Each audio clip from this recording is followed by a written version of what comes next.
It's the smell of the power goat. He was an OIB, the man who told you what to do. But now he's the OI bitch, taken down by AI.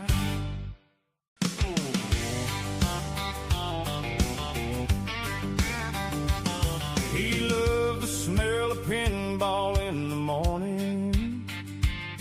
It's the smell of the power goat.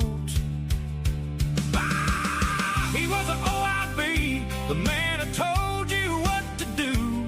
But now he's the OI bitch, taken down by AI.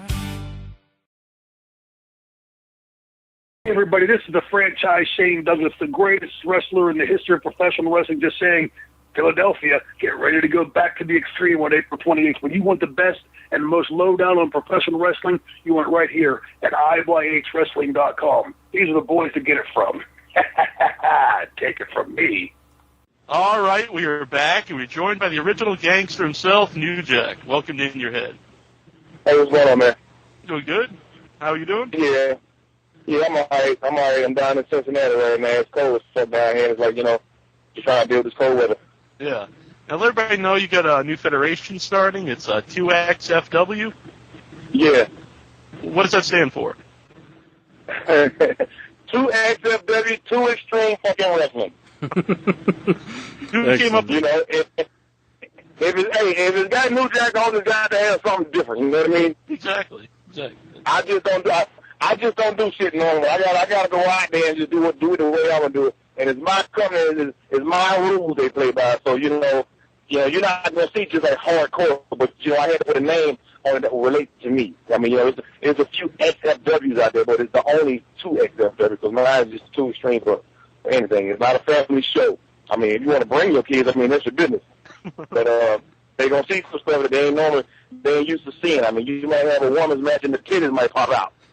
You might have New Jack doing blood and guts and fire and all kind of stuff, you know what I'm saying? We got Axel White coming down, we got Bishop Slade, we got Justin Sane out of Cincinnati. We got a lot of people that's going to be on the show, Man, Pondo, the whole nine. We're doing something December the 15th at my location. It's 3509 Warsaw Avenue in Cincinnati. You know what I mean? And you're going to see some different stuff, you know what I mean? Yeah, you're gonna be wrestling Man Pondo, and that's gonna be a death match. Yeah. Yeah. I mean, me and Pondo go way back. We go way back, you know what I mean? We got a history of doing stuff with each other. And we gonna have a good time. I mean, we gonna do what we do best. Beat the shit out of each other. Was it your idea to start your own promotion, or did someone come to you? Bro, one night I was sitting at a bar, and one of my boys walked in. He had a building up in Cincinnati. He said that, he hadn't been doing anything out of the building for a minute. And he was like, man, I think I'm going to just, let the building go. And I said, no. So he said, well, here's the keys. You run something out of it. So I'm like, why not? You know what I mean? And I mean, I couldn't, everybody, really, really upset and complained about, the way that Vince McMahon that fucking destroyed ECW. You know what I mean? So it was like, why not? It's not that I was looking to run. It's just that, the chance came up for me to do it. So why not? You know what I'm saying? And it's like, for people that eventually, if you are in another state, you're going to drive down and see what we're doing. You know what I mean? You're going to see the stuff you've been wanting to see on TV, you ain't seen, you're going to see it with my company. You're going to see it and more. You talk about the new ECW. Do you think they just, started that to, kill off the legacy of ECW? Vince started, what you said, what was that question? I was just wondering, do you think they started that company, the new ECW, just to kind of kill off the legacy of ECW? Yeah, because I mean, they know that all the original ideas, that the stuff they was trying to do and stuff they tried to copy and everything, it came from ECW. I mean, Vince don't have a mind that stretches out that long the way, and he can create some of the shit that ECW did. You know what I'm saying? Mm-hmm. So it's like he purposely got it and tried to kill it, which he's done. I mean, it's like you say ECW now, you say ECW now, people start laughing like, oh, you do that shit? You know what I mean? Mm-hmm. Whereas, with me, I'm one of the originals, you know what I mean? I'm one of the ones that people really paid to come and see, you know what I'm saying? And it's like, you couldn't give me enough money. Well, yes, you could, but I wouldn't do that shit to work with them right now, bro, because it means nothing. And for me to even attempt to go up there, I know exactly what they were trying to do. They would shit on me in a heartbeat. And I'd be looking like balls right there. Every time they come like that's what. Even though he can pay for it, it's like he ain't worth a dime. So, I mean, why would I do that? For what? Mm-hmm. Did they ask you to be part of it, when they first started it? Or when I ain't going to do that. I don't do that shit. I mean, what's it do? I go up at the first thing, walk right to my name. Mm-hmm. At the first thing coming out of their mouth. If you sign, we're on the ownership and the likeness to your name. I'm not doing that. I mean, don't nobody want to pay to come see Jerome. That's my real name. You never heard of my channel. We ain't want Jerome. No, fuck that. You want New Jack. And if I give that cocksucker my name, he'll take it and put it on the shelf. And he'll kill my character like he done killed everybody else's character. Mm-hmm. That shit they doing over. You know what I mean? They never will be over. Them guys, they work with ECW now, they was fans. They was in the audience. They was buying tickets when I was main eventing. You think I'm going to go up there and put one of them over? I'll stab one of them motherfuckers. I ain't going to put them over. Shit. I will put a bitch. Did they ever come to you about using the name New Jack? Because, they have come to like Carino saying he can't use the King of Old School and some other names that people started in ECW. They can't. What do you mean about using the name? Like saying that you can't use a name, like saying that they own it or anything. I don't know the name, bro. Okay. But I mean, they have done that to some other people. Fuck man. Yeah. I do like I said, man. You go up there and they basically they just raping everybody for their fucking ID. And then when you're done, they put you on the shelf and you just a memory, and they don't give a shit. You know what I mean? Mm-hmm. I just did what was I on? I did Nancy Grace a few months ago when Corners died, and then CNN recorded an hour and a half stuff for me, and then Vince then just went on CNN 2 weeks ago. Well, I was supposed to be on there, but I was anti-Vince. I was like, he's a fucking rapist, he's a robber, he's a murderer, he's all this combined, and he's gotten away with this shit for fucking years. And everybody that they had on that show, he handpicked to go in there. But they didn't put nothing, I had him there.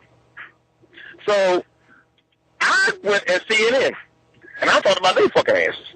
Mm-hmm. And because I said, Vince had everybody on there saying, well, Vince, he ain't all that bad, and he didn't have nothing to do with the steroids, and he ain't had nothing to do with this, and that cocksucker Chris Benoit wasn't such a bad guy. Yeah, he was. When you choke your kid until you fucking murder him and your wife, it ain't nothing good that nobody should ever say about you again in life. All your good points are going out the window. Mm-hmm. And everybody defended that motherfucker, and then Vince been getting away with his shit so goddamn long that it ain't funny. You know what I mean? So my view on Vince is, bro, that motherfucker like Saddam Hussein. He should be put in the same category as him, and they should string him up by his fucking neck and hang him. I don't give a shit about him. I never did give a shit about him. And for everybody that praises him to make it like he's the God Almighty, that's only because he's paying him. His name is on that check, so of course they're going to suck his nuts. I've never been like that. And that's why me and Paulie didn't get along, because Paulie had ass kisses like Taz and Tommy McGreen and all them motherfuckers. I never would do it. I don't believe in it. Dude, I did 3 years in prison. I didn't get fucked then. I ain't going to get fucked now. I don't believe in it. All right? And no, I can't play the game. I won't play the game. You know what I mean? I can't hell. I can't do it. You know what I'm saying? And what's got New Jack over is not, like I said, I won't play the game, but I've been real with myself, and I've been real with the people that I work with, and they know that. And you know, when you get me, you going to get me. And what comes along with that is I ain't taking your bullshit. I don't care who it is. I don't believe in doing it. Didn't nobody get me over. I got myself over. When Paulie was trying to kill me and Mustafa Walker, he was mad because I cut that boy in Boston. Well, it was the first one. Mm-hmm. And we doing jobs every night of the goddamn week. I didn't care. I started diving on shit. And I'm like, you can't kill me. You know what I mean? You can't hurt me. I said, I'll go out there and lay down in the ring and do 1, 2, 3, no problem. But when I died, all they gonna remember is me jumping off of something 20 or 30 feet in the air. Who gives a fuck? You know? I walked out ECW December 2000, and I ain't looked back at that shit since. Is my name still alive? Almost 8 years later? Yes, it is. Who cares? You know? Mm-hmm. You get what you get. We didn't talk about what I was going to say on the radio or on the interview. And I mean, if I offend anybody, then the best thing I can tell you do, hang up the fucking phone. Because you gonna get me. I just want to. You mentioned Chris Benoit. I just want. What do you think about Shawn Michaels using the crossface on the pay-per-view last week? I don't watch that bullshit. It's all a work. Alright? It's a fucking work. Who gives a fuck? The last time I watched WWE was when they said Spike Dudley was going to be on there. Mm-hmm. And I watched it just to see if he was going to be on there. What do I care about Shawn Michaels giving somebody a crossface?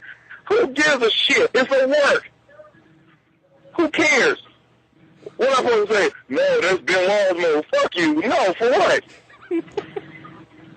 Well, I think about it. Yeah, I just thought they get a lot of negative light on him about that, and I don't know. I think you would try to steer clear. Who cares? About it. They be getting negative because he used somebody else's finish. You know how many motherfuckers up there did a suplex, a headlock, a claw, an arm drag? So the first person that did it, should they get mad about it? No, well, that's not really why I was asking about it. But I don't get it. I mean, who cares because he did it? It was somebody doing it before he did it. Who cares? You said about Paul Lee earlier. If he was out of fuck Paul Lee. Paul Lee's another crook. He's like what they call it, the lieutenant. He's like Vince's lieutenant. He's a fucking crook too. He got away with murder too. That motherfucker did all that little scam and shit in ECW, and he had sold the company that filed bankrupt. Then Vince bought the company. Well, if Vince bought the company, Vince bought Paul Lee's debt. Well, one of Paul Lee's debt was to me for down there $3 million. I ain't never got that. You understand? When I think about it, he's another mother. He's a cocksucker too. I hope he died and get hit by a truck, a freak truck. Fuck him. I don't think shit about him. Fuck Paul Lee. And he filed bankrupt. He can't make over $52,000 a year, so he's making right under. He's right up under like $61.99. All right, and then all of a sudden, everybody that had filed a fucking bankrupt claim against him, got hired at fucking WWE. And then when they got a job, they were like, well, one of the stipulations is you can't come back and file sue Paul Lee after we give you a job. And they all went for it. So they all play the game. I mean, everybody plays the game. For some fucking reason, they all play the fucking game. I'm not playing it. I'm 44 motherfucking years old. I can these motherfuckers go die. I don't give a shit. I don't play games like that. If you play with my money, I'll kill you. And Paul Lee sitting at home right now getting $5,000 a week, and he ain't been on TV in damn near a fucking year. For what? But that was him and Vince's his buddy's agreement. Mm-hmm. So when I think about it, fuck him. He could die. Hope his mama died of a heart attack in 10 minutes. You're saying, your name's still out there, name's still over. Did you ever think, you're so over your New Jack and everything, you don't need to do, the big dives off anything? Dude, I ain't diving off shit no more. If I jump off the side of the bed, you better be happy. I ain't diving off nothing. You better get them old videotapes. I ain't diving off of shit. Right. If I dive off something because somebody push me. Well, I remember you in TNA, off their little balcony thing. Well, I did that to make Jeff Jarrett mad. Because he kept telling me that their match wasn't going to follow that match. I told Sammy to backdrop me upside down off a fucking upstairs thing just to shut Jeff the fuck up. And then I quit a couple weeks after that. Dude, who cares, man? Right. God almighty. Now, did they get mad at you because you swore once on the show? Say it again? Were they mad at you once because you swore on TV? Yeah, they always get mad at me because I swear. People say I curse all the fucking time. So fucking what? That's my fucking business. Well, do you think that's weird? Yeah. Like a company that, the name is TNA, it's like a play on tits and ass, would care that someone would swear? But no, they hold on. This was the funny part. They told me not to say bitch. Mm-hmm.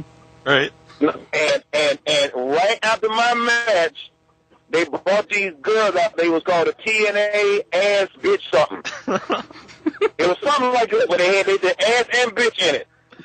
And it was right after what I did. Now, come on. You gonna tell me I can't say fuck, but you bring out the butt fuckers. And you announce them, and they announced them. And I told Jeff, I said, you playing the same game now that y'all played me when I was at USWA back in '92. The same fucking games. I said, I refuse to be a part of this shit. I said, give Bill Bears my check, fuck you. See, all right? I won't play it. I was saying that's a hell of a gimmick that that last tag team you mentioned.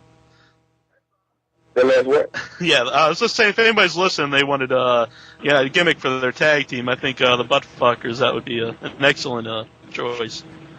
Yeah, that's what they're going to be, the fucking TNA Buttfuckers, fucking dumbasses. But anyway, make sure, you know what I mean, like I said, my deal, you know, is 2XFW. Like I said, my next show is the 15th of December. All right? It's at 3509 Warsaw Avenue in Cincinnati. And this is not a family show. Well, you can bring your kids. I ain't going to turn away no money, but this is not a family show. Right. Yeah, I mean, I ain't going to let everybody go out there and go on the mic and say, fuck. But if I tell people to go cut a promo, if a curse word goes in it, it's going to go in it. If I got some bitches out there in the ring wrestling and a titty pop out, well, you didn't have your camera ready, you saw a titty. You know, if you want to bring your own bottle of drink, I don't give a fuck, bring it. It's my show. I do the fuck I want to do. You know what I mean? And that's how it's going to be, and I ain't going to change shit. Did you personally choose the roster for the promotion? I had help. What? I just want if they were all guys that you wanted to be on your show. No, I mean these are all my boys. Right. I might have got a couple of the names spelled wrong, but these are all my these are all my boys. You know what I'm saying? Right.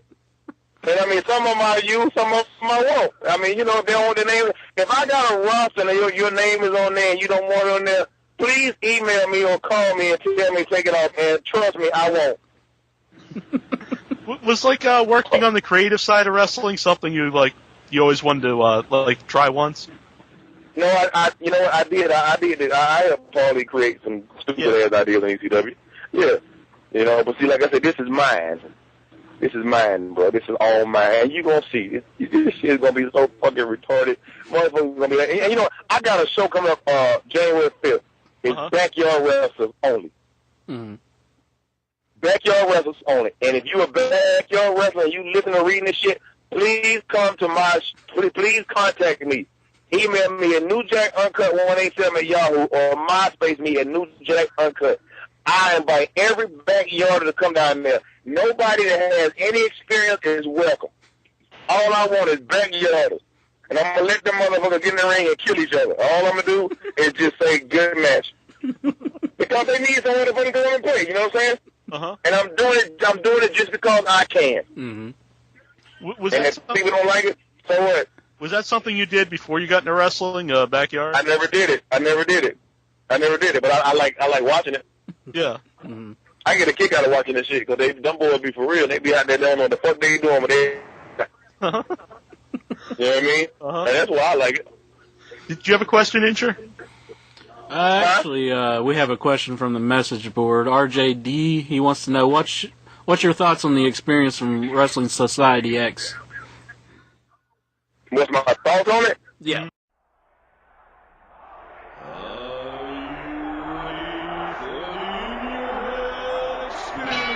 I have come here to chew bubblegum and kick ass.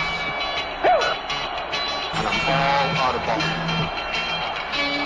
If you want to be a wise guy, you can do it anyway. If you want to be a strong man, you can do it anyway. If you want to be an Indian chief, cowboy, you can do it in the ring. You can't do it in the mall. The Eagles elect a fine line in sports entertainment today. If you smell what the Rock is cooking, take me if you can survive if I let you. I'm figuring and thinking there's nothing gonna stop my old man Randy Savage now. I'm the man. I'm the icon. And yes, you can't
Hey, welcome once again to In Your Head Wrestling Radio. I'm the internet icon, the pride of the pilgrims, the most honest man in all the podcasting, and some say a damn handsome man. Nasty Neal. And I'm here to talk about all the wrestling of this week. AEW Dynamite, Collision, Raw, SmackDown, TNA Impact, Juggalo Championship Wrestling, MLW, Hibbity Bibbity's Joe Bob Extravaganza, and maybe even some classic wrestling. Now, granted, I haven't watched anything this week, so I'm sure all of them were great. So that is going to be my recap of the week. The wrestling was great. Fantastic. But what we are going to do here, folks, is we've got, questions from the Headyverse, the fine folks out here in the Headyverse land. You're going to send in some questions here from the chat. We're going to open up the video lines. We're going to take some video calls. And we're going to have ourselves a gay old time. And I don't mean, Stevie's going to hop on here and Jonathan Jackson. We're going to have a circle jerk, and then Lexar joins in into an orgy. I mean a gay old time in the old sense of the word. We're gonna have a fun time here on In Your Head. Now, granted, if you host a wrestling podcast, you should probably view the product. You should probably watch wrestling. But I have been keeping up with Dynamite, but I have to admit, I've had a very busy week. And that's no excuse, I understand. But some almost overwhelming news. I've been granted an artist residency in Austria. I'm going to be spending the whole month of December in Austria. And you're saying, well, Nasty Neal, that's 7 months from now. Yes, it is. But I found out the news, last week. And then this week I started to hear the details. And it's much more involved thing that I realized. I'll probably be leaving at the end of November, and I won't be returning till early January. And I'll be very busy while there. I'll be live streaming while in Austria. And I'll be part of Robo Exotica and a lot of cool things. So it's going to be a great time. Now, I'm just telling you guys because, I was in meetings about all this stuff, and I had a very busy week. And hopefully you can understand that. It's huge news for me. But I do apologize. I did not get to see any of the wrestling this week. But we're going to do the show anyway. I do not want to derive the fine folks of the Headyverse from the great experience that is me, Nasty Neal. So we are here. We're going to talk all the wrestling. I'm getting something straight because if you folks out there would ever like me to review any clips of old wrestling or new wrestling. Now, the problem is if it cannot be WWE related because they just instantly strike. It could even be something from, WCW or NWA or something, and they're going to, we own that. So it's got to probably be some from territories, and even some of that, they're going to say we own it. Or some indie stuff. Current indie stuff. But hey, send it over and we'll chance it. I will chance it for the Headyverse. Now, that's why you have to come live, because if you are here after the show is off and YouTube's like, hey, WWE said we own this Continental clip from 1983. Even though, they don't put it anywhere, no one can ever watch it, but we own it. So this little clip you played from someone's, VCR they recorded off channel 52, we own it. So then I have to take it off. you could review Starcades. No, it's exactly what I'm saying I can't do.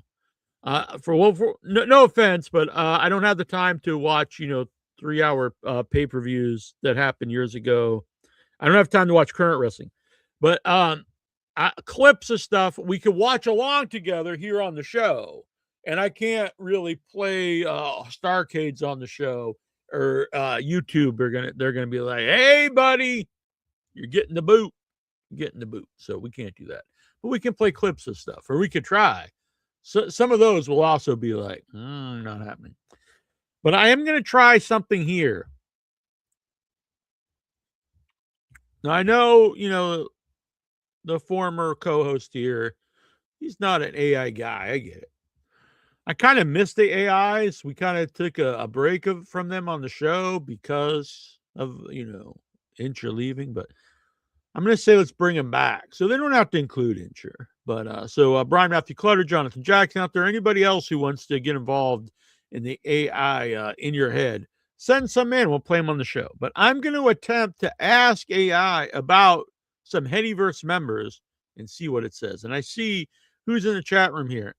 Steven in Toronto. So let's ask AI, who is, let's see, give us a bio of the history of Steven in Toronto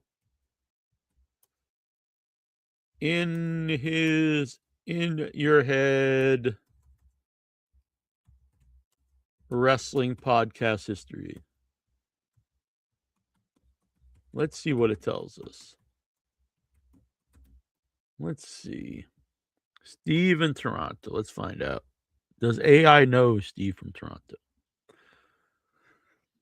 Searching the web for Steven in Toronto. All right, here we go. Steve in Toronto is one of the longtime cult personalities and callers connected to the In Your Head Wrestling podcast universe, also known as the Headyverse. Over the years, Steve became known to listeners as part of the extended Headyverse community, a regular voice bringing chaotic humor, strong opinions, offbeat observations, and memorable interactions with the hosts like Nasty Neal, Jackie Jones, and Incher. Steve's history with the show goes back to the early era of fan call-ins and live listener participation, when In Your Head thrived on unpredictable late-night wrestling discussion mixed with comedy, arguments, inside jokes, and bizarre storytelling. Unlike polished wrestling media personalities, Steve represented the spirit of underground wrestling radio. Raw, weird, unfiltered, and completely unique. Throughout different eras of the podcast, Steve in Toronto became associated with long, rambling, but entertaining calls, passionate takes on pro wrestling history and booking, friendly feuds and banter with the hosts and the listeners alike, the unpredictable energy that made classic internet wrestling radio special, being part of the extended family of recurring personality fans look forward to hearing from. For longtime listeners, they've written like a book about this guy. Steve in Toronto symbolizes the community-driven side of In Your Head Wrestling podcast, where callers became characters in the ongoing history of the show itself. His appearances helped shape the DIY late-night atmosphere that separated In Your Head from mainstream wrestling podcasts. That's very nice. While there is not a widely documented public biography of Steve in Toronto online, his legacy lives through archived episodes, fan memories, and the long-running culture of the show and its audience. Wow. Beautiful. AI really knocked it out of the park there. Now, do you think it could generate a picture of Steven in Toronto, based on what you know from In Your Head. Now, what's going to happen? And I talked to Steven before. He said I could do this. Well, I really didn't ask him, but I just assume he's fine with it. And that's really how things go in my life. We'll just assume he's okay with this. I'm not feeding it like information on him or anything. You know what I mean? Let's see. All right. I think we're good here.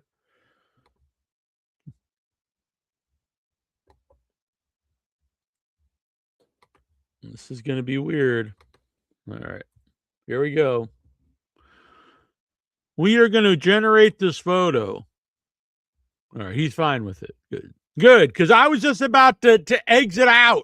Because I had Steven's back that way. I'm like, I'm going to exit out. I'm getting out of here. We're putting a kibosh on the whole deal if he's not down with it. But then I looked over and he says, I'm down. So it was, it was a good thing I hit enter, 3 or 4 seconds before that. Otherwise, boom, was going to back out all over. No AI image. All right. Well, this, I don't know how accurate this is, Steven, but here we go.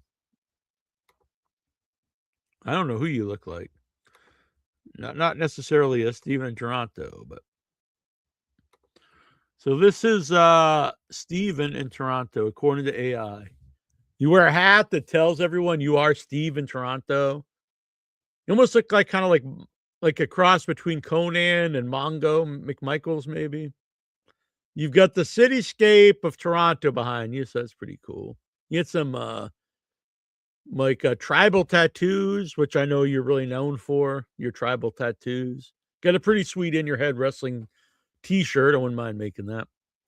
Steven Toronto, native Toronto, longtime In Your Head caller, heady for life, passionate fan, love of the business, say what's on his mind. Doesn't even says it. Say what's on his mind, and part of the Headyverse. Damn, Steven's ready to beat some ass there. Look at Steven. You don't want to mess with Steve. Don't step to Steve. That was the old Ron Simmons line. Don't step to Ron. Don't step to Steve. Damn, you got a fan now in Dustin. Dustin, he's all salivating, licking his lips. He's like, I got to get some of that tomahawk there off old Steven. Yeah, I had the Conan kind of vibe. Kind of like I said, like a cross between Conan and Mongo, I think. No tattoos. I'm the tribal chief of In Your Head, but I have no tattoos. All right. I mean, if you just want to, do a cycle on some roids, you'd probably look kind of like that. So that was fun.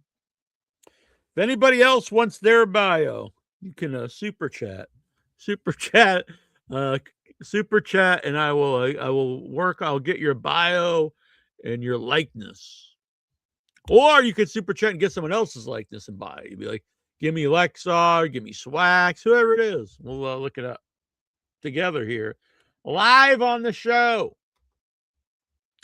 All kidding aside, I'm sorry I didn't watch your wrestling, but all that is true with the Austria thing. So it really did take my time this week. So I do apologize. So I try to watch at least Dynamite.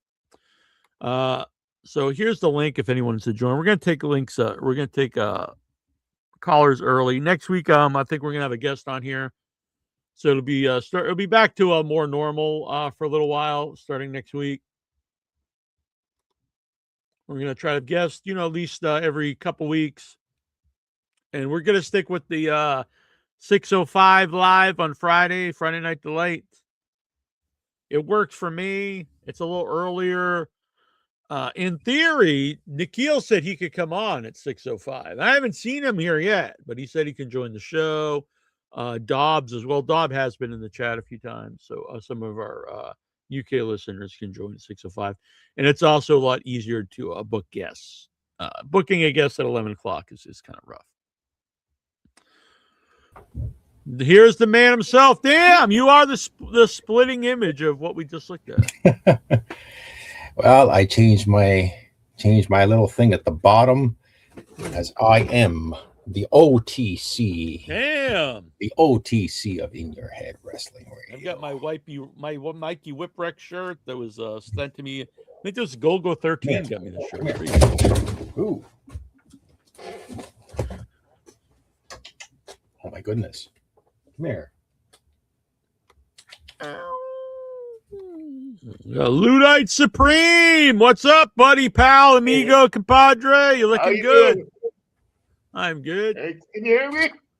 Yep. But can you hear us? Can you hear this? I don't think you can hear us. We can hear you. I can hear you. All right, good. You're exactly. Some other bullshit artist out there stole the 605, but we originated. And thank you to Jonathan Jackson. So if you didn't see this, Jackson, we've got a new little background I made here. And we've got Lexar asking if you're intrigued. We got Brian Clutter smoking his dope and asking, did you do the WV today? And that was supposed to say, I love the wrestling by Jonathan Jackson, but it came out, I lavoe the wrestling. So Jonathan Jackson, he lavoes the wrestling. You know it. Boom. Soon, though, AI. Soon, I could just sleep and this will just, the AI will just take over the whole show. I don't need It'll be popping up here. I'll be making WV jokes. I do kind of want to create an AI intro. I know I shouldn't do that, but probably not. I do think it would be funny if I just hosted a show with an AI intro, and I just had it say how great I was throughout the show. That'd be good. Or a puppet. You like puppets? I do like puppets. I could make a puppet intro. I was testing out because I've done puppets with fur, and so I tested out a flesh colored puppet.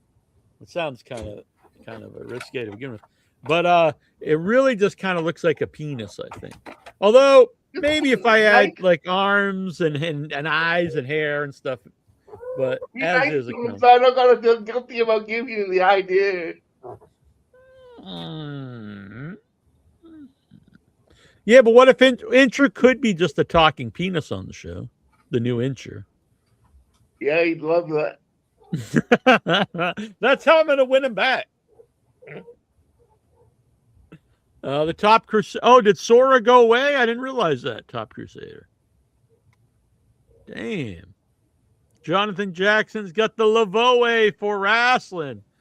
Is that what happened? Is that why you stopped? I didn't realize that. I thought, look, I was giving you guys too much credit. I was like, they stopped to show, show support for Incher, and they just stopped because the program ended. I thought they were trying to, like, yeah, we're here to have Incher's back. No more AI. But, the program just ended. Now, if the program would have ended 1 week before, Incher might still be here. Though he claims he did not quit because of AI, but I find that to be highly bullshit. Neal, you're the 90s Howard Stern of wrestling podcasts. I appreciate that. We need to get Stuttering John back on here. Stuttering John, if you guys don't know, and I hate to bring this up because Jonathan Jackson's in the chat. I'll keep it brief. But he left the internet. He quit the internet. And I think it's because of me. He quit. I'm going to take credit. He quit the internet. He's gone. I'm sure it'll be forever. He'll never return. But what'd you do to him? So for 4 years, he was trying to get Sunflower Dragon, who's one of the a member of the Dabbleverse, so she's in these different chats. And for 4 years, he was trying to get her to visit him, to go out with him on a date. And then when he found out that we were meeting, he really lost his mind. He did a whole video about it, and since then he has quit the internet. Quit. Gone. Now it's a combination of there's other people he can't stand either. He's in lawsuits. Yeah. He basically has like two friends. One of them's not really a friend, and then like thousands of people who do not like him. So that's what happened. At first, I was like, you know what? I bet he's fine. These guys are cyberbullying him. But then after talking to him for not long, you realize, oh yeah, this is why people don't like the guy. But we're not here to talk that because Jackson will get pissed. Incher won in the end. That's true. So I have a question out there. It's crazy to do the headies this far into the year, but I also don't want to do them. But I think at this time of the year, it's too hard to do the best of the year last year in wrestling. But yeah, we can do the best of the heady ones. So in your head, rookie of the year, chatter of the year, video, caller of the year, that stuff. And maybe we'll even expand those awards for this year. And if you guys are into that, let me know in the chat, and we'll get together. And also, if you're in the chat, if you have any ideas for in your head specific awards to add to flesh them out, let me know, and we'll get the ballot together. Top Crusader. I met my wife by trolling a guy on a forum by visiting his girlfriend. It was supposed to be just a photo gag, but hey, all right, that's pretty sweet. Yeah, we're celebrating our 1 month anniversary this Sunday. People like, aren't you like 50? You don't celebrate 1 month anniversary. You're broke. The man's soul after you stole. Oh, I thought you were talking about Incher. No, okay. I've broken many men's souls. I think I'm a nice guy, but I'm like the soul breaker. Anything? I know it's a wrestling show. Anything happen on our wrestling, Stevie? That's a very broad question. Anything happened in the world of wrestling this week? Anything that interested you, anyway? So much so, Stevie's all choked up. He's like, I can't even answer this. Yeah, okay, I'm back. Okay, so I really enjoyed. I know there's a lot of criticism of the UFC or the MMA on Netflix. Oh, this is a good topic.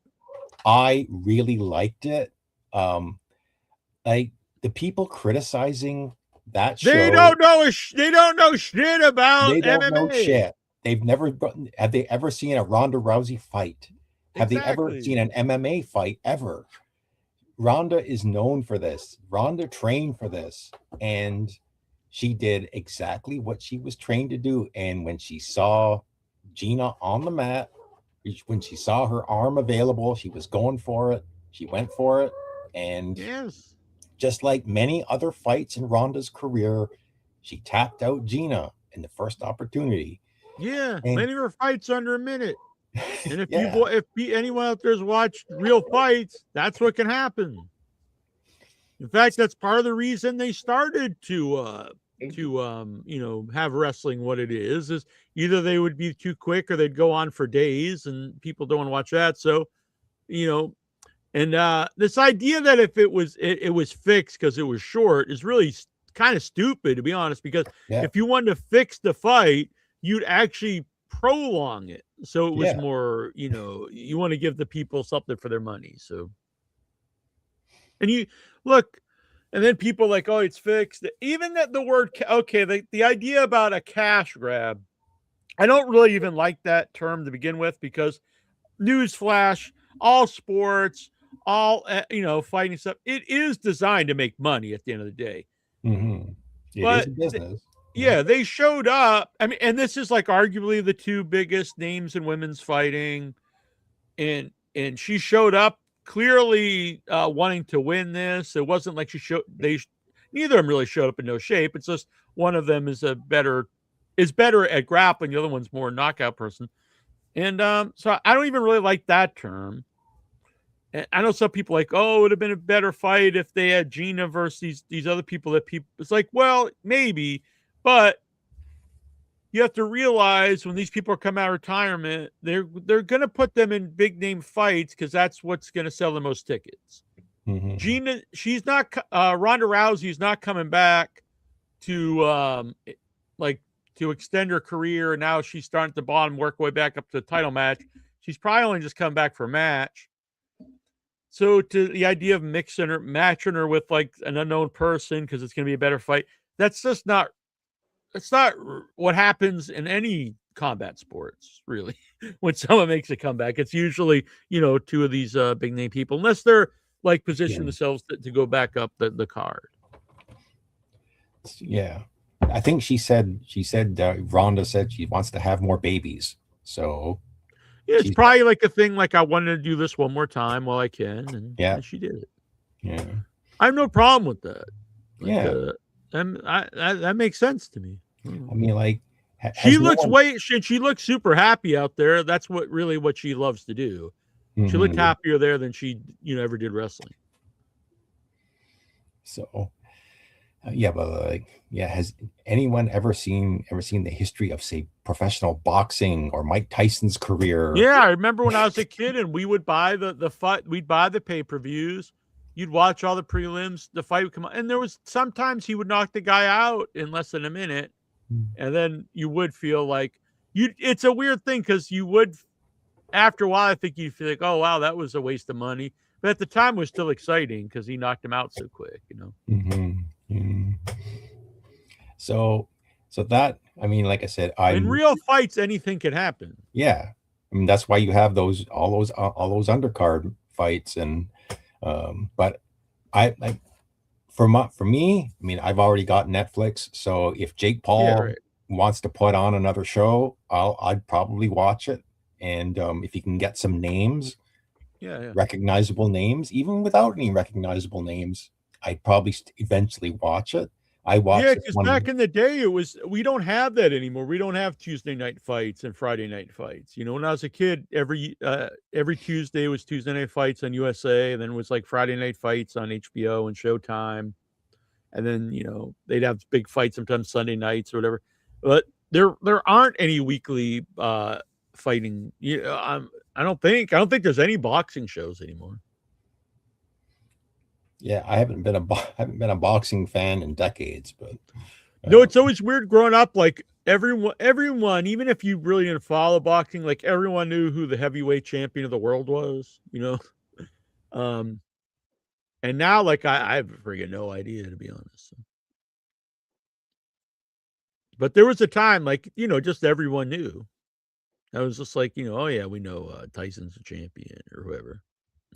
Then it was different when they started to make, all the titles, and then Tyson unified them all. Then they, broke all apart. Yeah, and Dustin said he's thinking about moving to Saudi Arabia just to start watching more fights. So, but that was Saturday. And the only other thing, I think the only other wrestling I need help plugging stuff in. What are you plugging? No, real life people. Sorry, I no worries. It's all right. All right, no problem. All right, Steven's busting up there, but yeah, look, I don't even know if I can say I like Jim Cornette anymore, to be honest. But Jim Cornette as a manager, I loved. I think he's one of the best of all time. He can be a hilarious guy and stuff. But when he's commenting on something that he just doesn't know anything about, it's kind of cringe to me. And he should know that. He should be like, oh, what if, what if Lennox Lewis just started talking about, wrestling booking? It would be like, well, what the hell does this guy know about wrestling booking? And I'm sorry, Jim Cornette. What do you know about mixed martial arts fights? Nothing. Mm-hmm. You might watch them. That's about it. There's a big gaming tournament scheduled to go down in Saudi, and they just moved it to Paris for obvious reasons. Man. Dustin, you're going to take off to Paris? Dustin, come on here. You haven't been on for a while. I forget what you looked like. I get you and Jonathan Jackson confused. I'm not sure which is which. I mean, you know, some people think they could be twins. Dustin's a little person. I first read this that WV was going to get moved to. I was like, what? No, the WrestleMania. That's possible. Yeah, but that's just personality-wise, Dustin. All right. You know what? How about yourself, Luddite? You got any wrestling topics in the world? Oh, I haven't watched in years. Ooh, I just kind of follow your guys' lead, and then I listen to like Jim Cornette and all that shit. Well, I'm going to see what AI thinks about you here. Let's see. I was curious. I'm going to put both John Reddy. I'm going to put John Reddy, a.k.a. Luddite Supreme. It might pull up some Luddite Supreme stuff from way back in the day. Might. Here we go. When is that Darby versus MJF match? It's a good question. I think that's at the next pay-per-view. Which I'm really looking forward to. I'm a big Darby Allin fan and MJF fan. I actually think Darby's going to win, and we're going to see MJF versus Edgy. All right, so John Reddy, better known to longtime listeners as Luddite Supreme, became one of the memorable personalities in the extended history of the In Your Head Wrestling podcast and the larger Headyverse community, surrounded by hosts Nasty Neal, Jackie Jones, and Insure. Luddite Supreme stood out because he brought a completely different energy than the average wrestling caller. Rather than simply reacting to wrestling news or arguing over match results, John often makes philosophical observations. Wow. Outside humor, anti-establishment takes, that's pretty good, underground culture references, and unpredictable commentary into his appearances. That made him feel less like a standard wrestling fan and more like a cult character within the evolving mythology of In Your Head itself. Wow. That's fucking cool. You're pretty badass, actually, yeah. Over the years, listeners came to associate Luddite Supreme with offbeat intellectual humor and strange tangents. Passionate opinions delivered in his own unique style. A mix of satire, sincerity, and chaos. It's fucking cool. Yeah, they make you sound like one of the coolest guys around. This is very accurate, I would say. Long-form conversations that could move from wrestling into pop culture, society, conspiracy talk. You might think you're Taza there. Or absurd comedy. I did my own show, Conspiracy Talk. Look. Being part of the classic DIY internet radio era of wrestling podcasts. Like many legendary recurring In Your Head personalities, John Reddy helped shape the atmosphere that made In Your Head Wrestling podcast different from polished corporate wrestling media. The show thrived on authentic fan interaction, live calls, weird personalities, and the sense that anyone in the Headyverse could become part of the show's ongoing history. For many longtime fans, Luddite Supreme represents the unpredictable spirit of underground wrestling talk radio, where the callers became just as memorable as the wrestling discussion themselves. Publicly documented information about John Reddy is limited, with most of his legacy living through archived episodes, fan memories, community discussions, and the long-running culture of the In Your Head Wrestling podcast. That's very cool, actually. That was very well written, AI. Yeah, I thought I didn't like AI. Yeah, I feel kind of evil here. I'm like selling people on AI. I'm like, see, AI is cool. All right. Can you put that on Facebook? Yeah. I'll say it'll save here. So.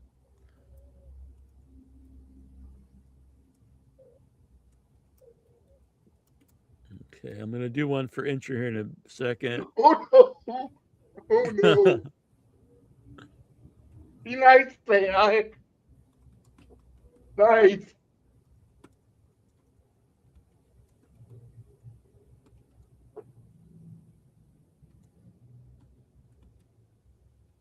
All right. All right. So, boom. Frog Tony, $2. Thank you for the $2, Frog Tony. Did OIB quit the show again? Yeah, he quit several months ago. I think was it before my birthday or after my birthday he quit? After? Do you remember what date it was, Michael Petrelli? It was the date that will live in infamy. The day OIB died. February 3rd. Singing, bye, bye, power go. We need a better run.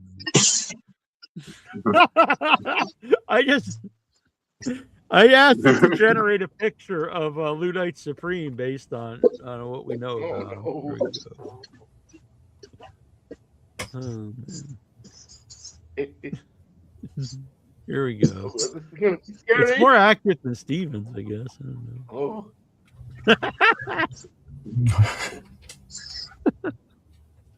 Oh yeah, pretty good. Who's the podcast guy there that hosts shows with like Arn Anderson and stuff? What's his name? Oh, I look like Conrad Thompson. I don't know. Anybody else think Conrad Thompson looks like Norman? Conrad Thompson, yeah, that's what I'm thinking of. Conrad.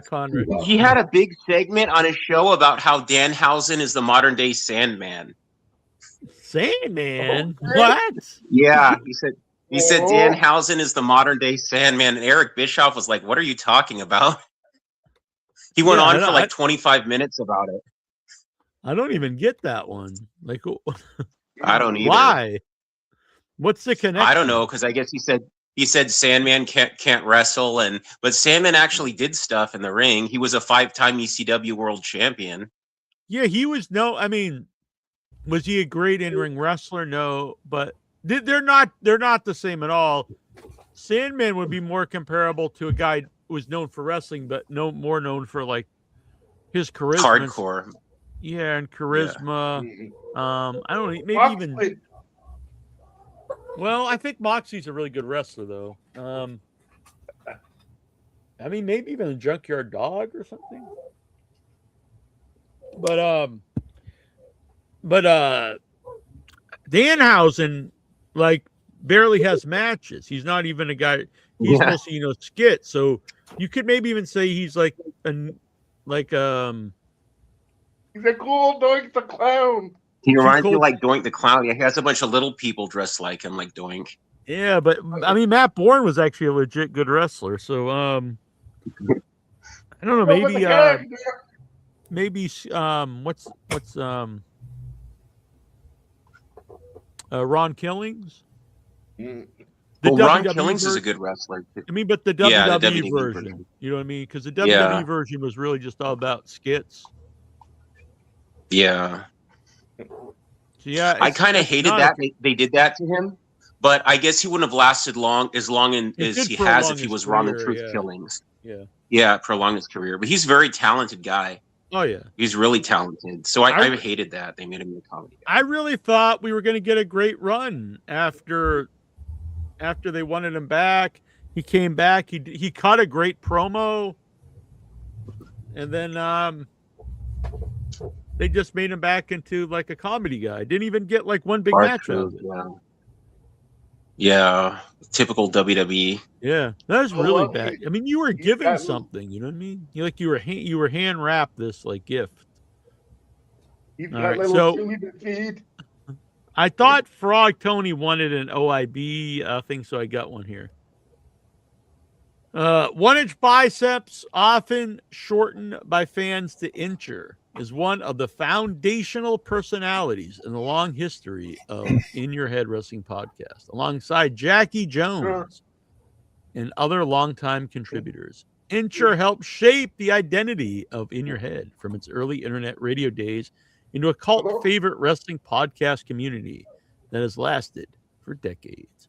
Originally emerging during the underground wrestling radio boom of the mid-2000s, 1-Inch Biceps became known as the laid-back but sharp-tongued counterbalance to the chaotic energy of his counterpart, Jackie Jones. Was that? Oh, sorry. His chemistry with Jackie Jones became one of. Told you to hang on. I told you to hang on a sec. We'll take him out for just for a minute. Originally emerging during the underground wrestling boom of the mid, his chemistry with Jackie Jones became one of the defining elements of In Your Head Wrestling, helping create the mix of wrestling talk, absurd comedy, fan interaction, and long-form live discussion that longtime listeners loved.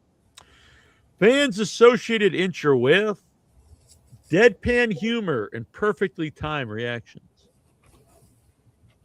honest wrestling opinions without sounding corporate or scripted, the classic Headyverse era of live fan call-ins and interactive chats, deep knowledge of wrestling history mixed with underground humor, long-running AEW, WWE, indie wrestling, and old-school territory discussions, being one half of the iconic Jack and Incher dynamic that defined the podcast for years. During the peak years of the show, Incher was a central voice as In Your Head interviewed hundreds of wrestling personalities, ranging from legends to independent wrestlers and modern-day stars. The show became known for its loose, authentic format, more like hanging out with wrestling fans late at night than listening to a polished sports media. Over time, 1-Inch Biceps evolved from co-host into a genuine cult figure among longtime listeners. Fans often jokingly refer to him as the star of the show. Fuck you, AI. Praising his dry humor, unpredictability, and ability to turn ordinary wrestling conversations into magical moments. The podcast itself was publicly described for years as Jackie Jones and 1-Inch Biceps, with all the wrestling news and views since 2005, showing how essential Incher was to the identity of the show. To many longtime listeners, 1-Inch Biceps represents the heart of the old school wrestling podcast era, a time before heavily produced wrestling content dominated online media, when wrestling radio was built on personality, fan participation, weird humor, and real friendships inside the Headyverse. Very sweet. That's creepy how much AI knows. I know. Now we're going to generate... It's like they wrote a book. I know. I was like, damn, how long is this? Generate a picture. Yeah, they wrote like a book. Based on what you know of him.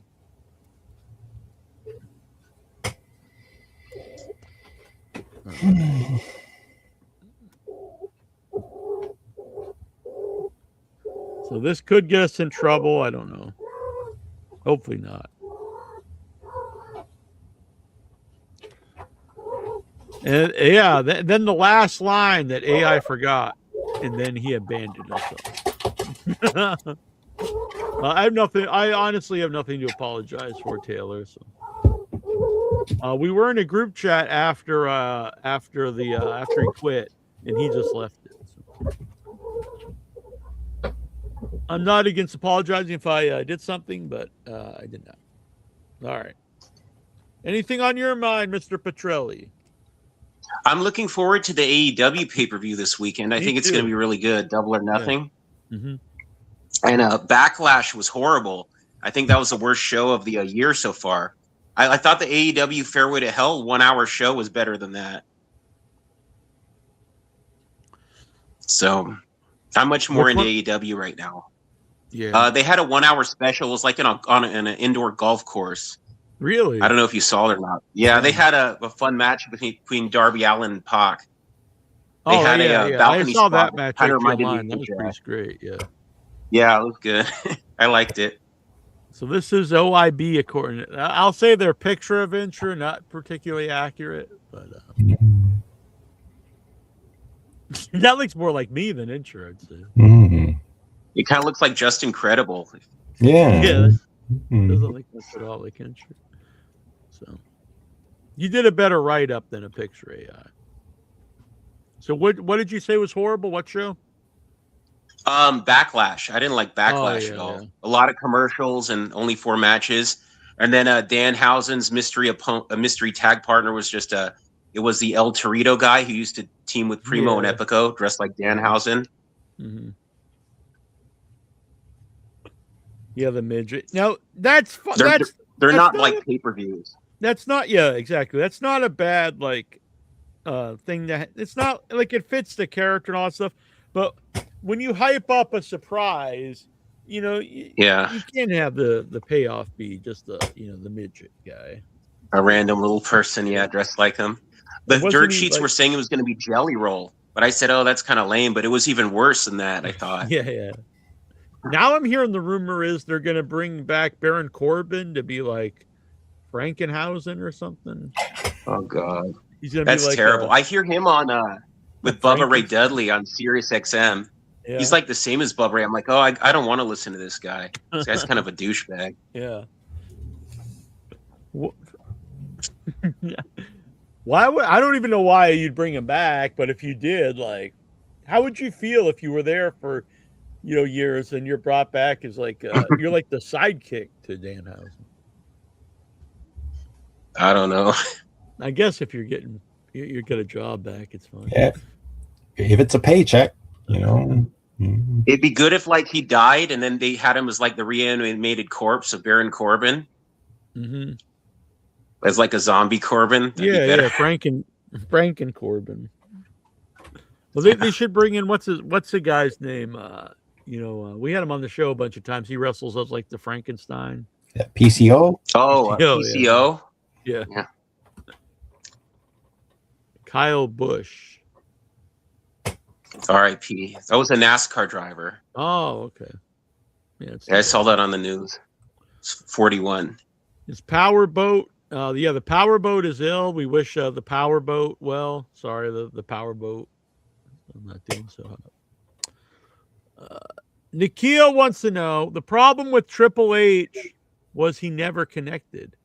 The character was a pile of nicknames with no man inside them. The promos ran in one gear, serious and slow. No range to push your back. Even today, it's clear he's a person who completely fails. I don't agree that he didn't connect to audiences. He was definitely over. There's lots of guys who are very over. I just think they now portray him as he was like the level of Austin, and he wasn't. He was, a step below those guys. But I would never say he was not talented or he didn't connect to crowds or anything. He was really over character. If he would have stayed with China and never went with Stephanie, I do think he'd be like half as big as he was. I don't think they would have pushed him as much. Yeah. It's very, I mean, he's a very talented guy, but would he be like running the company now? If no. He wasn't? No. There's also a lot worse guys who have booked wrestling or had positions of power. So, but I would never say like he didn't.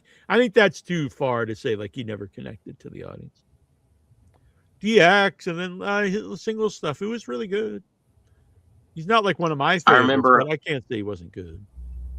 When he came back after he tore his quad, the crowd was really into him. Like 2001, like December 2001. Coming back as Danhausen's sidekick almost guarantees big merch money. That's true. I understand WWE wrestlers don't make a big cut of their merch, so I don't know what that would come to. But those greedy fuckers in TKO take it all. Yeah. Especially if you're the second banana of the group, Yeah. On this day 5 years ago, Frankie Kazarian became the elite hunter. That fucking sucked, dude. That sucked. Incher that was went into it, I remember. nowhere. I don't think he beat any of the elite guys. Well, he was a TNA champion, so I guess maybe he made a good decision going back to TNA. Yeah, that's Oh. fine. I just don't think he. Do you know? he's Have you fine.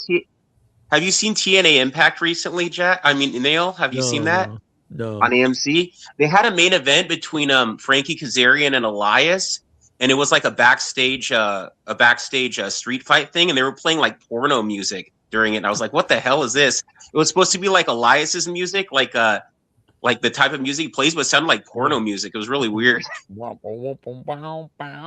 Weird. Did they just start getting it on or anything? Yeah. They should. was You know, so it'd be weird. funny if they played that and they like just insinuated at stuff, like, you know, like they have him, like the guy's got him and like he's going behind him and like kind He of a had bear like hug. hand sanitizer. Frankie, he took like hand sanitizer off the wall and was wiping it on his face. I was like, "What the hell is this? It's so weird." But have it like so you have like something in the foreground that covers their waist, but have them like in a bear hug and moving, so you know it looks like you're just actually trying to hide what's happening. That would be good. Yeah. That's what I would do if I was booking the show.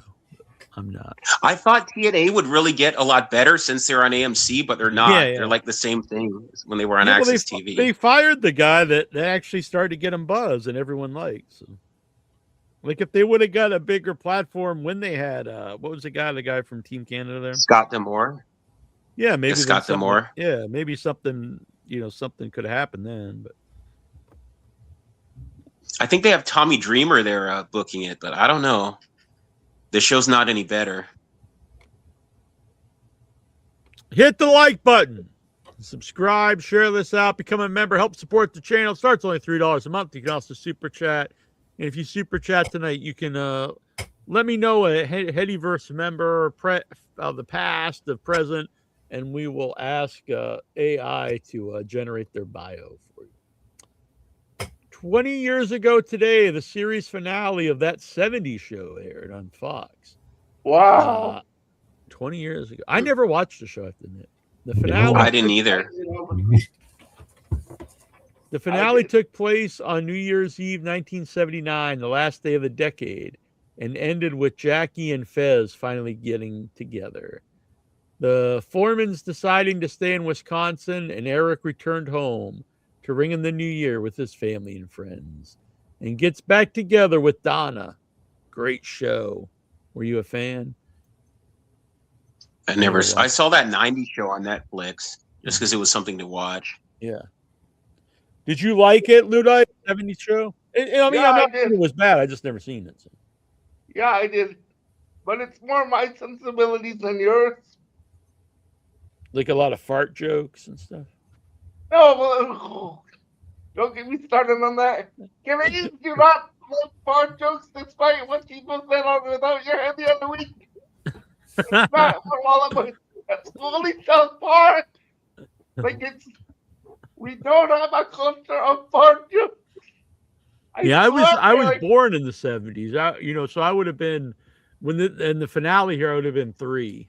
Yeah, but there's a lot of weed jokes and stuff. Yeah, I don't really find that. I don't hate it.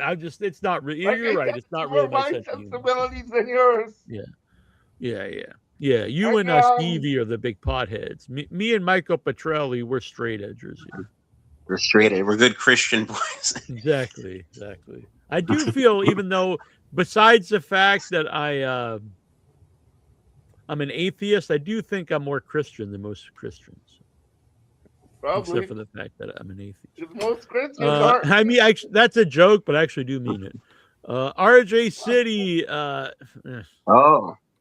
Mick Foley, yeah, he's in AEW now on the pre-show. Oh, he is? Yep. Yeah, he's going to be hosting the pre-show with Renee. Double or Nothing pre-show. All right. It would have been cool if he did a run in his Cactus Jack as a surprise. Yeah. During the Stadium Stampede or something. All right, I'll give him a shot. I cannot share my brother's love for RJ City. I know people like this guy. I've seen him. I just see absolutely nothing in the dude. Like, I don't know what appeal he has to anybody. He literally could just be any guy. Like, he's just some guy. He's like the modern day Sean Mooney or something, maybe. Just some dude. I don't know. Are you a big RJ City I like fan? him better than like Pat McAfee. Well, I mean, that's like I like him better than getting kicked in the balls or something.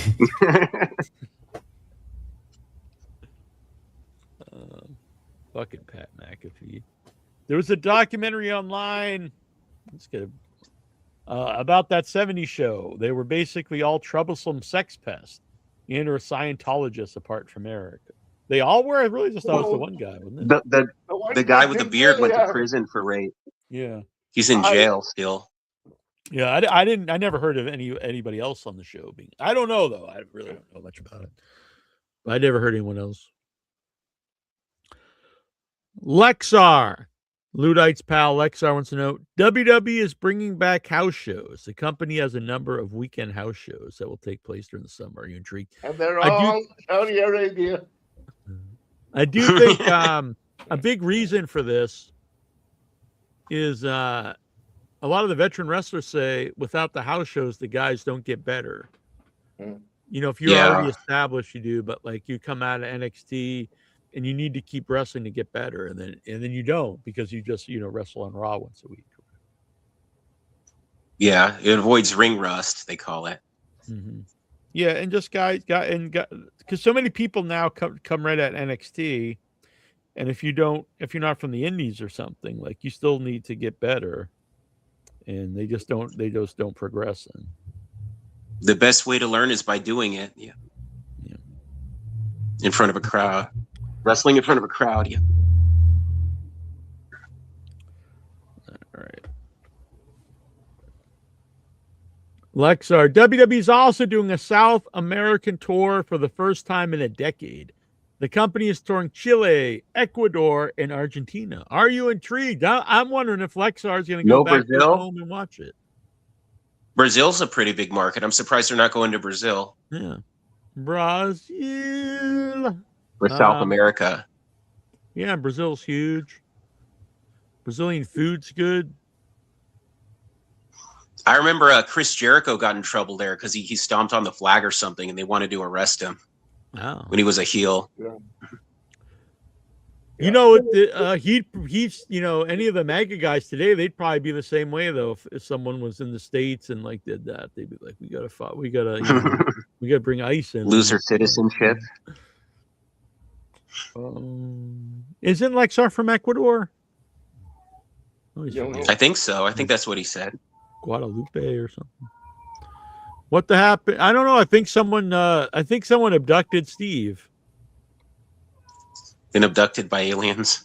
Is that true? I don't think that's true. I thought I heard it was Tony Schiavone actually. It was like during an interview where she was going crazy when he was interviewing her. And then she started saying, I'm timeless. I'm timeless. Well, if he did come up with it, maybe they should just keep him in the back to come up with ideas. Doesn't mean I need to hear him or see him. WWE is also doing a we did that one. Ludwig Kaiser has been arrested for battery. Ludwig allegedly shoved and punched a guy after the guy told Ludwig to have some respect while loudly kissing and making out with his girlfriend. Ludwig, who plays El Grande Americano, has been pulled from a AAA event in Mexico. Thoughts? So was Ludwig kissing his girlfriend and the guy's like, stop this? Or was the guy kissing my girlfriend? Yeah, and Ludwig was like, hey, buddy. I think they were just like making out in the elevator. And I heard some report that the other guy in the elevator said he was going to call ICE on his bitch girlfriend or something. Damn, if he said that, I can't blame him for hitting him if he said that. Yeah. I'd have to know. I know some people are like, oh, it's the end of him, but it's not like I don't know. If he got into a fight with some guy, I'm not saying that's good, but I don't think that's reason to like get rid of him. Ric Flair said Ric Flair threatened to beat him up. That's why he wasn't at WrestleMania, but he's also under contract at AEW, so. You think should we call like a wellness check for Stevie? You think he's okay?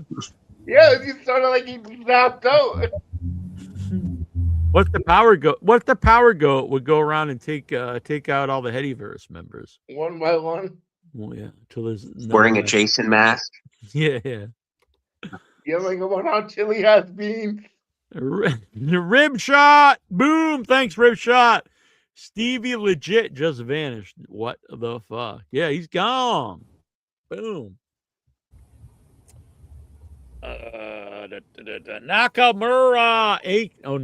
Nakura, aka Evil from New Japan, recently married Io Sky over the weekend. Are you happy? No. Congratulations. Cool. Gangrel and Rusev plan to open a wrestling school together. Yeah, I saw that I'm friends with Gangrel on Facebook. It was an interesting combo. Like, I don't really know where they would have met or anything, Gangrel and Rusev. From completely Me different neither. eras. I always like Gangrel, You though. know how bad parts always hang out with Russian strongmen. It's true.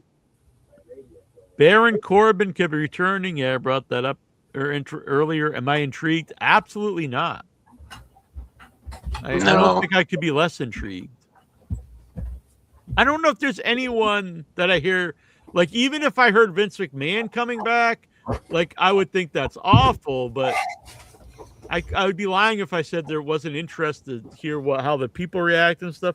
But the idea of Baron Corbin coming back, well, I don't think he's like evil. Like, you know what? He might be. He might be one of the guys with Vince. But am I intrigued? Like, people overuse the term. They misuse the term. I couldn't care less.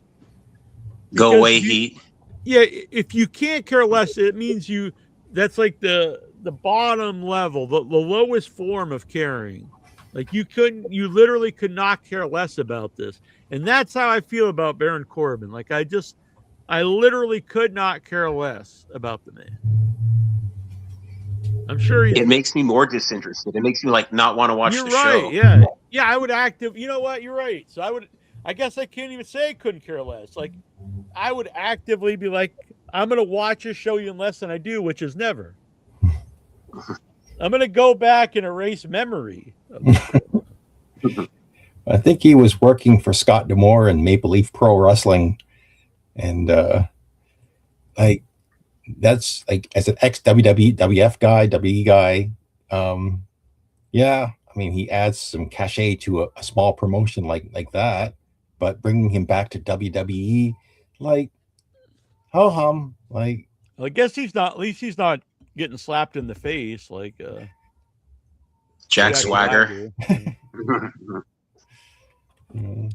If I start ball kicking, will you guys watch it? It'll just be guys standing with the legs spread, and you can't protect yourself as you trade just ball shots. Really? I mean, can you think of a dumber thing than guys literally just slapping each other in the face as hard as they can? Like, I saw Dana White on form TV. Of entertainment there could be. He said it would be bigger than UFC. I was like, come on, man. You don't believe that. When you be insulted, like, you're a trained fighter and you train like ancient forms of martial arts. Some of them has been around for centuries or millennia. And, you learn defense and you learn the ground game and all. And then you're like, this is going to be bigger. And it's just guys just standing there and they just slap each other in the face. Just dumb as fuck. Just absolutely dumb as fuck.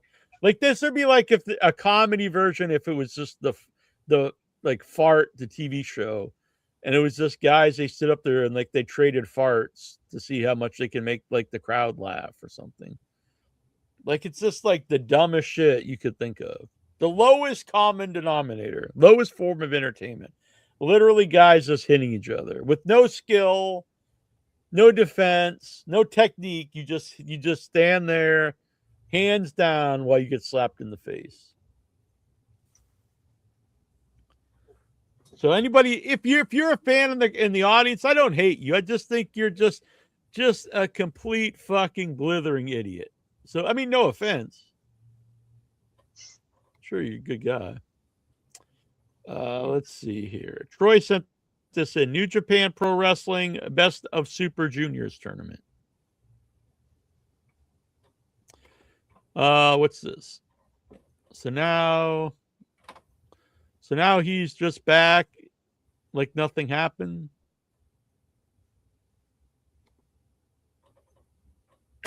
Yeah, pretty much. Yeah. So Steven, you're okay. We saw you get abducted by ICE or aliens, and you're back. You're okay. Well, no, my wife wanted a cup of tea, so I went and made her a cup of tea. Oh, see, it's very nice. This guy here, rib shots, like saying all this bad stuff about you. I kind of thought too. I had your back. You sort of saying Michael it out Petrelli. I have to say, I like your Mikey Whipwreck shirt, Neal. That's really cool. Oh, thank you. Yeah, this was sent to me by Golgo13. Good man. That's cool. All right. I'm having some technical issues here. I may disappear momentarily. So if I do, keep the show going. Oh, nope. Everything's all right now. I think this website that my brother sent me is giving me issues. I'm going to close it out. This solowrestling.com. It's still giving me issues. Hold on a second. All right, we're gonna close that. We close that out, Troy. It's it was not I think it was trying to eat my laptop. I'll pull it up on my phone. Troy's sending me like spam, like these spam websites during the show, like trying to take over my computer or something. Can you believe my own brother would do that to me, Michael Petrelli? What kind of site is this? It's even messing up my phone. Oh dear. Nick Wayne has secured a second victory in the competition of the New Japan Pro Wrestling Best of Super Juniors 33. Titan remains as the only undefeated man in the tournament. Nick Wayne. I thought Nick Wayne was hurt, but he's actually wrestling for another company. Best of the Super Junior show took place at the Tokyo Kurikan Hall in Tokyo, Japan, in front of a live audience of 1,257 fans. Best of Super Junior Block B, Jacob Austin Young defeated Kushida after applying the bites the dust. Block A, Jun Kasai defeated Daiki Nagai after applying a gooey G my way with the fried rice. Block B, Joshi Nobu Kanamura defeated Robbie Eagles after applying the Hurricanrana. Nick Wayne defeated Noguchi after applying a Wayne's World. Tajiri Ishimori defeated Daisuke Sasaki after the Gato Clutch. Titan defeated Valentine Jr. after the Gideon Job 1-2-1. Desperado defeated Hio after applying a numero dos. Master Wado defeated Francesco Akira after applying Tusakawa German suplex hold. Yo defeated Sho by DQ. Robbie X defeated Fujita after applying an X Express. There you go. Standings. Okay, here's the standing. So in Block A, we have in last place with 0 points, Daiki Nagai. With 2 points, we have Valiente Jr. and Francesco Akira. With 4 points, we have Robbie X, Nick Wayne, Master Wato, Kosei Fujita, and Yun Kasai. In second place, we have Noguchi with 6 points, and number one with no losses, Titan. In Block B, we've got, with 2 points, Robbie Eagles, Jacob Austin Young, Kushida, and Hyo. With 4 points, we've got Yoshinobu Kanamura, Teiji Ishimori, El Desperado. With 6 points, three-way tie for first place with 6 points, Yo, Sho, and Daisuke Sasaki. There you go. Nasty Neal World Order! Yeah! Enzo and Cass would be returning to WWE with Cass AEW contract expiring.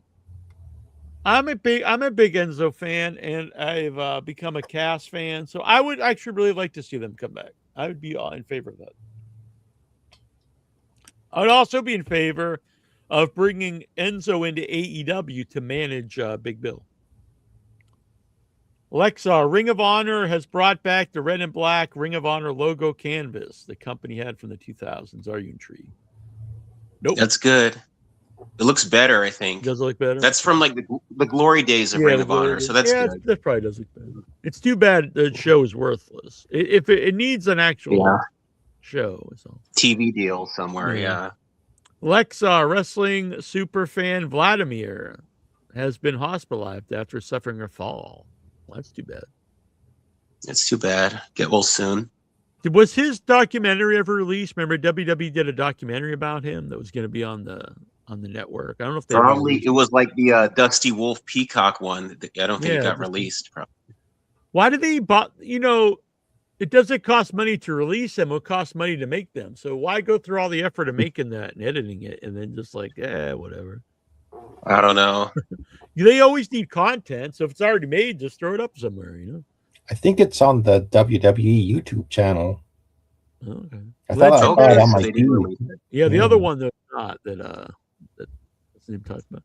Legendary NASCAR driver Kyle Busch has passed away. Your thoughts and memories? Well, that's too bad. My memories are none. Same. I wasn't familiar with him, but rest in peace. 41's very young. Cody, what happened to him? Did he die in an accident or? No, it was. I think he got sick and was in the hospital, but I'm not sure exactly. Yeah, it wasn't wrestling. It wasn't racing related at all. Cody Rhodes recently said that he failed as a vice president in AEW. Your thoughts? Whatever. He's burying himself now. Lexa, he didn't need John. to say that. Yeah, who knows? John Heidenreich was recently pictured working at a Walmart. Yeah, saw that picture. Yeah, I don't like shaming people for having honest jobs. I don't see what the problem is. I remember people used to make fun of Justin Credible for working at Target, but working at Target's better than being a drug addict with no job on the street. Yeah, exactly. So, yeah, I don't. Look, the guy had a very brief run in WWE. It's not like he was there for decades or something and was world champ or something. So he moved on and has a regular life and a job. So I don't see what the problem is. Lexar, the week was the final time of the Late Show with Stephen Colbert, with the finale of the show airing last night. Thoughts and memories of the show. I never watched it. I was never a fan. I was huge when I was a kid. I loved Letterman, and then Conan was my guy, Conan O'Brien, and I'd also watch Real Time with Bill Maher. I mean, well, then it was Politically Incorrect with Bill Maher. And Tom Snyder, actually. But and I was never a fan of Leno. I liked Leno. A lot of people don't, though. Yeah, I'm not a fan. But the idea of watching late night, after really I started to get online, it became less and less to the point I haven't watched it in decades, I would say. It seems very it's just bad now. You know what I mean? So I think it could be good. They just need to get better people to do it. I don't know. It's just because you have podcasts and stuff now, so is there a point in 5-minute interviews that are just plugs for something? I think. Well, I don't know. The format's kind of like just gone because they don't have podcasts on like NBC and CBS and stuff like that. So I don't know. The movie studios that they want their movie stars to go promote their movies. So I don't know. I like late night talk shows, but I don't think it's not as good as they were 20 years ago or 25 years ago. Of course, I was never a fan of Colbert. I thought he was a poor replacement for Letterman. I like Jon Stewart better than him. Yeah, well, the Colbert was a gimmick on the Tonight Show, originally. He played the fake Republican. And then on after the Daily Show. He had the Daily Show with Jon Stewart. Yeah. And then he had this show after. But yeah, I was never a fan of Colbert. This week was the final time of now that Stephen Colbert show ended, do you think that Ed Sullivan Theater that housed Colbert and Letterman show could turn into a wrestling venue? No, probably not. I don't think so. Do you get upset when you can't go to a wrestling event that's in your area? No. Favorite department store? Are there really department stores anymore? Walmart. Yeah, Walmart and Target. Walmart and Target. I'm not a fan of Target, honestly. So yeah, Target failed in Canada. It's hard. I never really Oh, understood shit. the point of it because like the stuff's like more expensive than just like everywhere else. So I They're bringing it back here, though. don't really get the point of it. Sometimes you could get stuff that you can't get at Walmart. It just depends on the season and stuff. Yeah, they would have like Like, wrestling, wrestling figures that were like limited. I needed a laundry basket. I couldn't find one at Walmart, but they had it at Target. So, how we're not answering this stupid shit. Like, no offense, but did you get upset when you scratch off a losing lottery ticket? No, because I wouldn't buy one for like. I wouldn't. I mostly just get the, $5, $10, and dollar ones. I don't even really get tens too often. Usually 1, 2, or 5.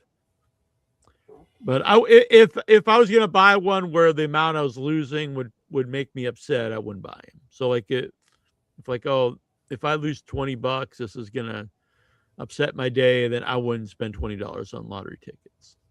That's my advice. Don't put out more money than you're okay with losing. Did Jobs get strange stares from fans and told by security to change his shirt inside out because of the shirt that Neal sent him? Well, I think he was in his car, so I don't think Jobs has security in his car. I could be wrong. Hello. By the way, anybody wants a Live Fast, Eat Ass t-shirt? I will part with this for the low cost of $20. So if you would like this for only $20, super chat now. I'll sign it if you like. Live fast, eat ass. What size? That's a good question. I haven't looked. Probably a large. I don't know. Large. Let me check here. Wow, it's really hard to see. Really put me on the spot, Reddy. I can't see the size. Might be it's either large or no, it's extra large. Extra large. XL, live fast, eat ass. I know you're all thinking about it in the chat. I'll sign it if you like. I will sign it in a silver Sharpie. What's your favorite third world? What? Lexar wants to know our favorite third world country. Which one's the Lexar from? Ecuador? El Salvador? Yeah, it's Ecuador. Ronda Rousey defeated Gina Carano in 17 seconds. Yeah, we know. Did Jobs ever get my address? Oh shit! I'll send that after the show here. Is that all the questions tonight? That might be all the questions. I need to get these questions up earlier. And all right. If anybody's listening to this now or later, and you have ideas for extra headies categories for awards that are associated with In Your Head, so In Your Head related ones, send them in. We're going to get a headies ballot up. It'll be In Your Head centric. So the callers, the chat room, those kind of things. According, where am I? These are some new questions from Nikhil. Added some while we're doing the show. According to MJF, morale improved once wrestlers who viewed AEW as a temporary stop were no longer around. Yeah, I agree. I think if you go back, it's probably guys like Rusev, Malachi Black, Punk. Hey, if Enzo and Cass wrestle in WWE in 2026, it'll be the same amount of time as their last match as it was Hulk Hogan. That's insane to think of. From King of the Ring 93 to his return at WrestleMania 18. That's really weird. MJF it shows how forgettable WWE is in recent years. Yeah. You don't remember that much stuff. Yeah, I agree. MJF on CM Punk. No, I'm not surprised at how good he's doing. Doesn't change the fact he's a fucking cunt. He just sucks. A bad guy. But he's an incredible professional wrestler. You know what? I respect that because it's easy if you don't like a guy to say he stinks. Like, like Flair and Bret Hart will be. And it's like, well, clearly neither of the guys suck. I mean, you might not like them, but you can't just be like, this guy sucks. So I like that. He's like, yeah, he's a piece of shit. He's a cunt, but he's talented. So. It's probably better to be at the pizza place with Bret Hart, though. It's funny, Kevin Nash burying Maven and Stevie Richards for being bottom feeders and losers who only say things for attention. And Sean Oliver sitting there and thinking, fuck, that was basically how I made my name in wrestling. Yeah, I mean, that's funny. Maven, Maven, he did, he wrestled stuff, but Stevie had wrestled for decades. So I think even bring that up about Stevie is really that's he was in the main event at Barely Legal. He was going to be a top guy at one point in ECW, which was kind of surprising. He wrestled for decades from ECW to WCW, WWE to TNA. So you can't be like, this is just some guy like. I have to say, Kevin Nash, his podcast sucks too. He was talking about Israel for like an hour. Wrestling fans don't turn into Kevin Nash's podcast to hear him talk about the Middle East for an hour. Yeah. And the thing is, I'm politically online with him and Jim Cornette, but at the same time, I also don't want to hear them talk about it. So, yeah. But it's not like 5 or 10 minutes. It's like 45 minutes to an hour. It's like, come on, this is a wrestling show, right? I heard Fuji worked at movie theaters later in years. I don't think he needed the money. He did to keep busy. That's possible. Yeah, he did. But yeah, it's possible too. Also, if he lived alone and stuff, he might have wanted some interaction with people. I hope nobody ordered the hot dog. Yeah, man, this butter tastes funny. And he just starts eating. Neal, who do you think the most overrated wrestler ever was? Tully Blanchard? No, Tully Blanchard's actually one of my favorites. I would say Tully Blanchard is very underrated. I would say Tully is John Cena is a great heel, a natural heel, John Cena, naturally hated. So definitely not Tully Blanchard. Tom Zink. Sorry, but John Cena. John Cena's a good one. That's my pick. You say Tom Zenk? Yeah. Tom Zenk. Cena's really up there because I really haven't liked him in decades. Like I liked the initial run when he's wearing the throwbacks and stuff. And then Bull Buchanan in the tag team. Yeah, then once he turned babyface and really became like the Marines guy, and he basically just stayed there forever. And it's bad stuff. I know people say like, I actually think he was a bad babyface because he was terrible. He was getting booed out of the building in 2005 and 2006, and it was during every that city when I stopped watching wrestling because I think it ruined the matches. Because the guy you're supposed to like is being booed, and the people you're supposed to hate are being cheered. And my mom asked me that at the time. It's like, this is the guy that's the good guy is getting booed out of the building. Yeah, and the announcers are like pretending like it's not even happening. Exactly. They pretend like it's not happening. They didn't actually run with it. Like when it happened with Rock and Hogan at that WrestleMania, they flipped it in the match. They went with the crowd. But Cena, that's when I started using the term, why do they keep fighting the crowd? And I thought it really ruined the show. So I think that's a good choice. I can't really think of many things I liked about him. And I know some people were all excited when he came back. I definitely wasn't. So yeah, I wasn't. Cena might be mine too. Plus, he was a top guy. I think when you say like overrated, it's a guy that was, like TV champion. It's like, well, I actually think Tully's underrated, but like, it's weird to even say he was overrated because, he was tag champ with Arn, but it wasn't like he's ever world champion or anything. And those seven, Cena's still overrated. He's having a tournament. He's having the John Cena that's championship tournament. Yeah, I don't even get it.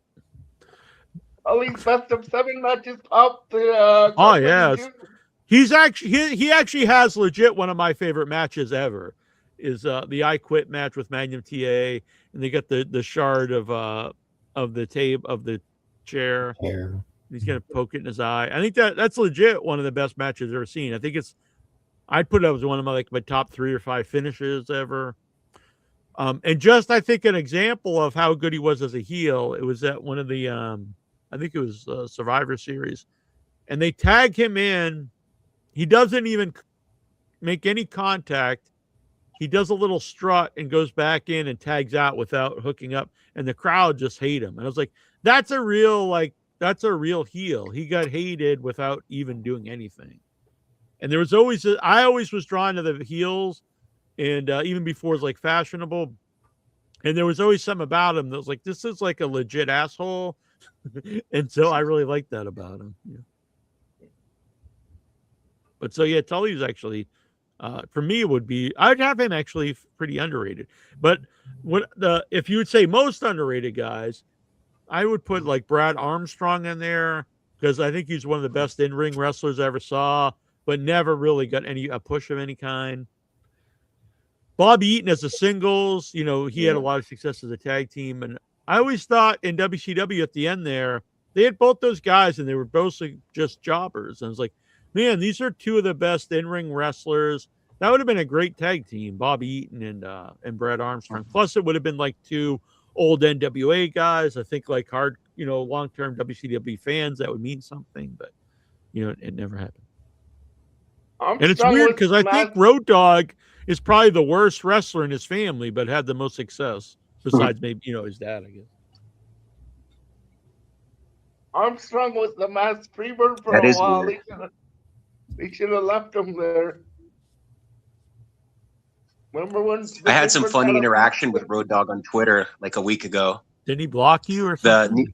No. The New Age Outlaws met Boy George, and they were hanging out with him at a concert, and Boy George was all over Billy Gunn and like turning his back to Road Dogg. I was like, hey, Road Dogg, it seems like he likes your tag team partner a lot more than you. And you replied to me, was like, yeah, really? Jesus Christ. It was funny. Boy George was all into Billy Gunn. And then he said, if I got 2 words for you, and then Boy George was like, all right, I'll take you up on that. I miss Billy Gunn on AEW. I miss the Acclaimed was one of my favorite acts. I know Jim Cornette hates that term. I'm fine with it, but I love the Acclaimed with Billy Gunn. And, that was so stupid breaking them up. That was so dumb. Now you've got nothing. You've got all 3 guys are the only one they try to push is, no offense to the guy, but the least like interesting of the 3. They should still be around. That's really dumb that they broke them up. Yeah, it was this homegrown team, one of the most over things in the company.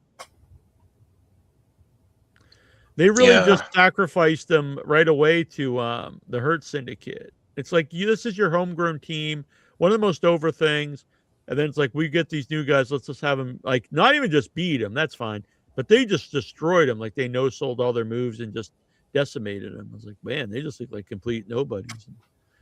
Max Caster, I still think could have been like a legit top guy in your company, just because he had one of the best talkers they have, one of the most charismatic guys. Not the greatest in the ring, but not like bad. But you can get better in the ring. Like you can't just suddenly get charisma. Yeah, if Brad had Road Dogg's mic skills, yeah. I won't deny Road Dogg had charisma. Translate to the. He had it backstage. Yeah, they always said he's a really funny guy backstage. So wasn't they say that about Dean Malenko too? I can't imagine Dean Malenko being funny. Wow. Me neither. Is he still one of the agents in AEW? I know he was for a long time. I think so, but he's really sick. I saw a picture of him with Harley Cameron the other day, and I think he's in a wheelchair. I think. Yeah, he's not doing good. Yeah, that's too bad. All right. Well, I hate to do a short show, but like I said, did you go over the pay-per-view? Did you go over the pay-per-view? The card? No. What was the pay-per-view? Oh, the card. Oh, you know what? I didn't because I thought Nikhil was going to send it in, but he didn't. Which I'm, you know what I mean? He usually puts that in his. Oh yeah. I'll grab that. Double or Nothing. What is that? When is that? I think it should be a great show. It's on Sunday, the 24th. Yeah, Sunday. So you got Saturday night. They're having a Saturday night main event the day before. Lucky it's not on the same day. So yeah, I hate they try to counter program them. Yeah. So pre-match is Divine Dominion, which is Megan Bain and Lena Cross, versus Zeta Steel and Viva Van. This is a 5-minute tag team eliminator match.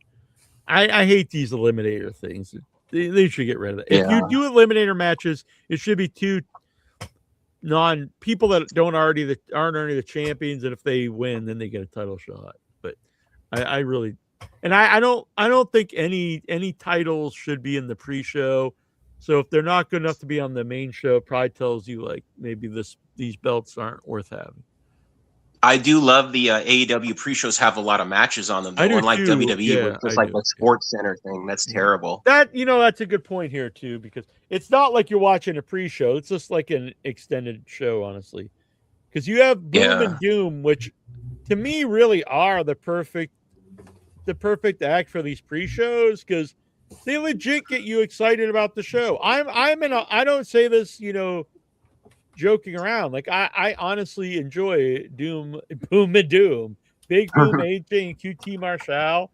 They're very fun. They work old school. They get the crowd into it. They're just a fun. It's like Shark Boy. It's like a fun thing. A warm-up act. Yeah. Yeah. So it's Boom and Doom and the conglomeration. See, again, like they just came back. You'd think they'd be in like a big pay-per-view match, but versus the Shane Taylor Promotions. STP. So I mean, you have to have Doom and Boom and Doom, and the conglomeration. They have to kick their ass, I would say. Yeah.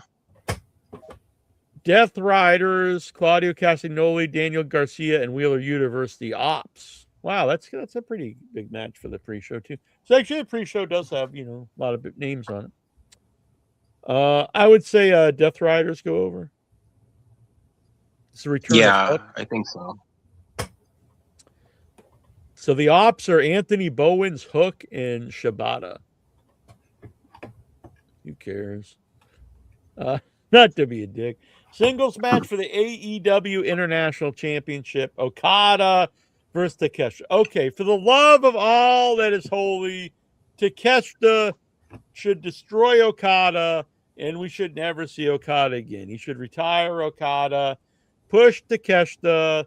He's fantastic. He's young. He looks good. He tries. Okada's old. He's feeble. And he just walks through his matches. So Okada sucks. He's a waste of money. And Takeshita, you can push as a future guy. I saw Cornette really hates Okada. He was saying he was one of the most boring wrestlers he's ever seen. I'm with him on this one. I agree with him on this one. But he probably hates every single person on the show. Is the same. Yeah, that's true.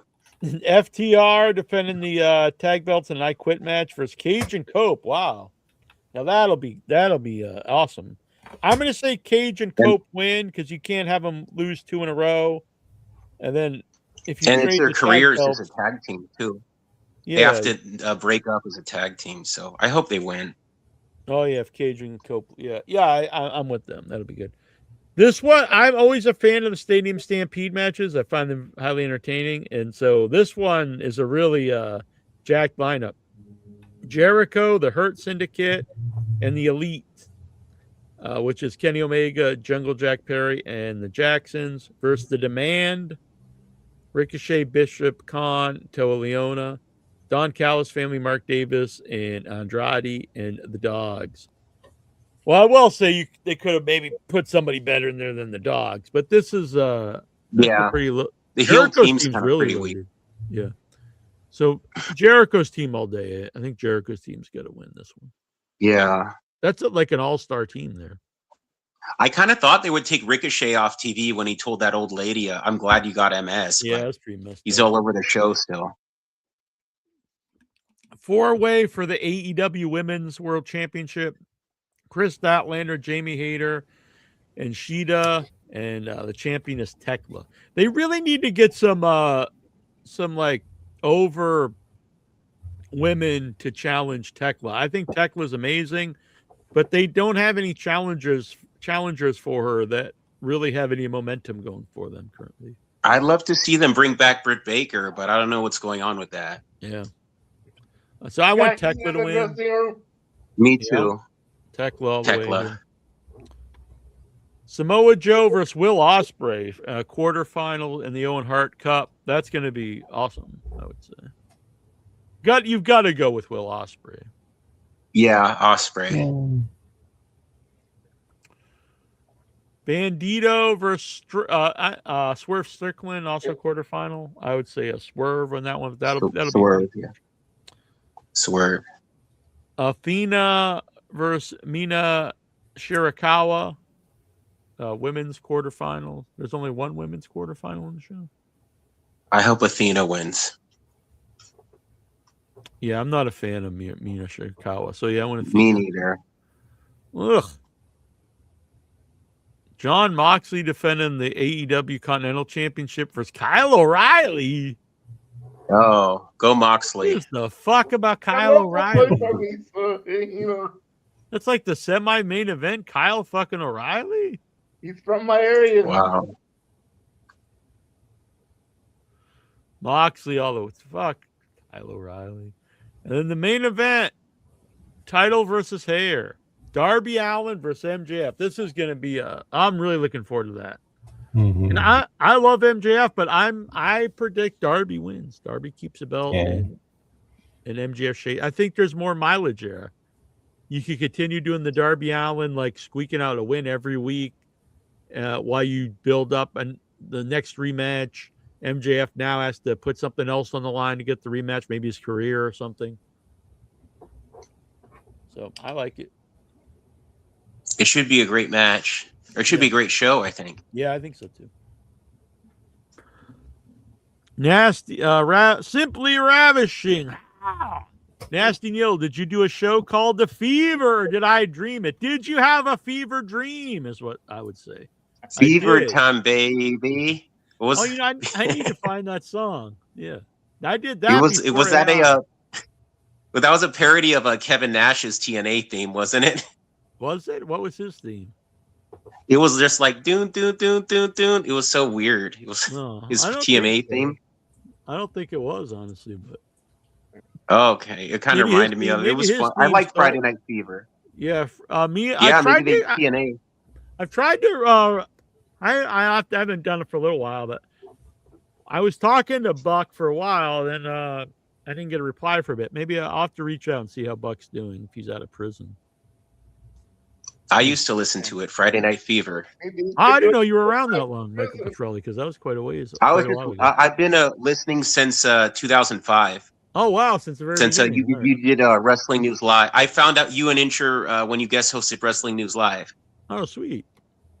Well, thank you. Thanks to our sponsors: Brian Matthew Clutter, Jonathan Jackson, Vic Schiavone, and The Lurker. You can become one too if you join the $10 tier. There we go. Am I still here? I'm having a little bit of technical. Yeah, you're still here. You're still here. Let me pull up. I also want to thank our anyone who joins. I want to thank, but we also like to shout out the folks who, if you get the mid tier. So there's a $3 tier, there's a $5 tier, and a $10 tier. So if you become a Hall of Famer, you also get a weekly shout out. Let me grab those fine folks. You help support the show. I should have had this ready before we went live. But, you know, it's just me here, folks. I mean, I've got my pals here, Michael Petrelli and Steven and John Reddy, but only me running the show. So let me go grab these folks here. We need a producer. If anyone would like to help produce the show, you'll be paid in love. You'll be paid I will love you long time. virtually in my heart. No, like I'm not gonna like sexually. There's no like sexting or anything. Let's see. So thanks to Doc the Butcher, Gabriel Sorto, Stephen Peterson. I am Immersed Thunder. Sorry, Ralphie May 723, Blue Ball Cottage, Deacon Despair, Alexander Ark, Raider 420, Bold 182, Scott Rowell 1592, Tyler Jenkins, the Tuesday Booker, Double Guns, Toronto Stevie, Mikey B, and Nate G, the Top Crusader, and Sandman 35739. It's very important to get those numbers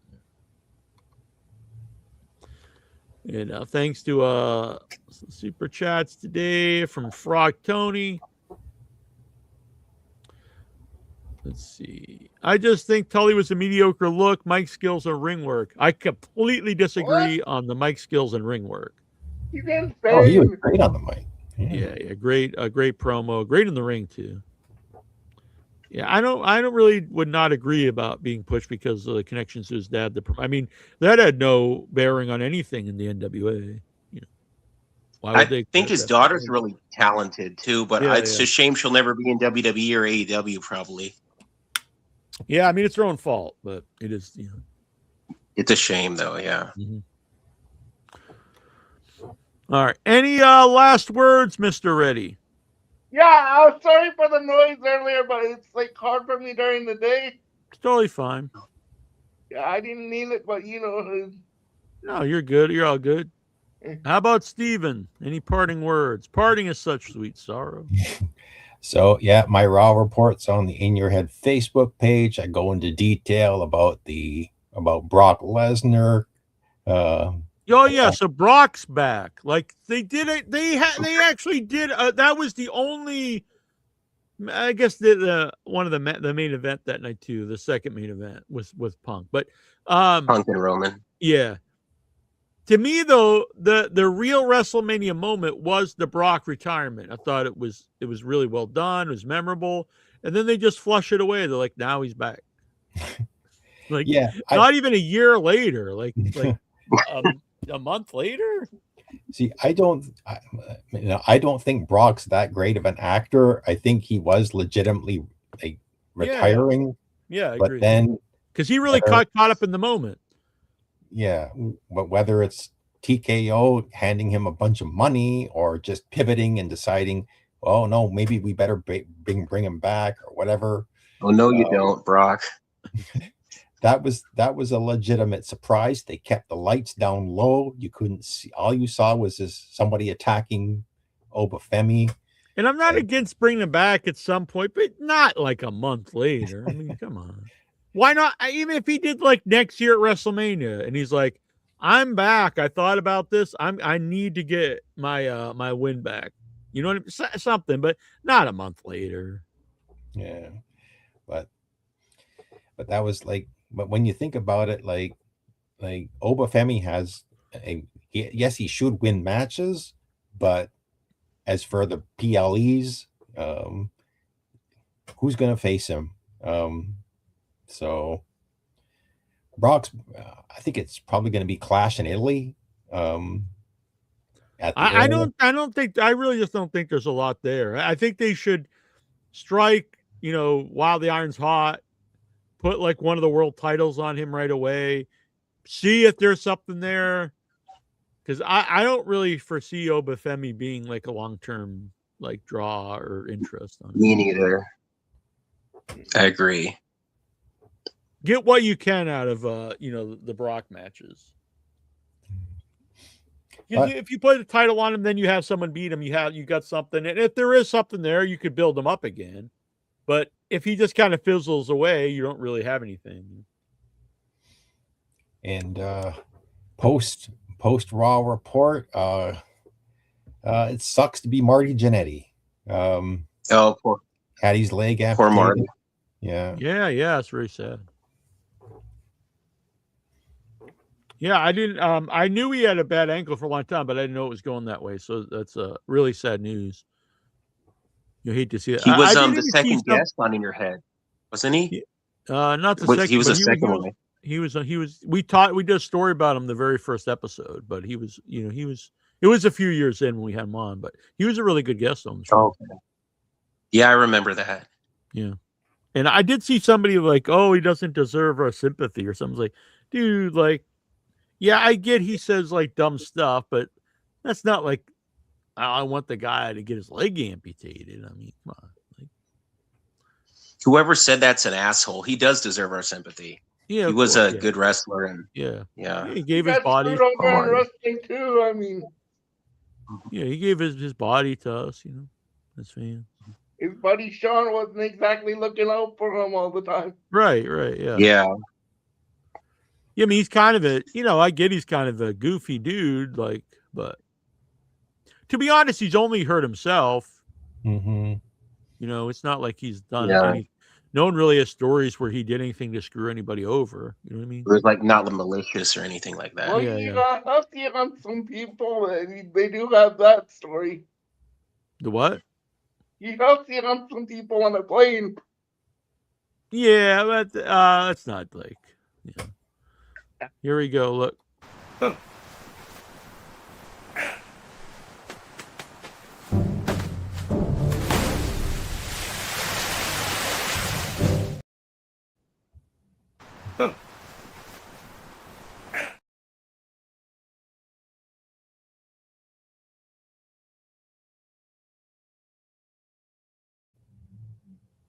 All the beans.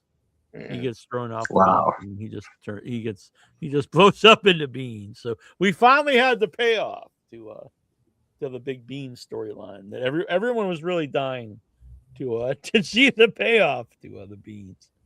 So earlier today, actually, I'm interviewing this movie, The Furious, which is absolutely fantastic kung fu martial arts movie, and I'm not really into this stuff, but it is so good.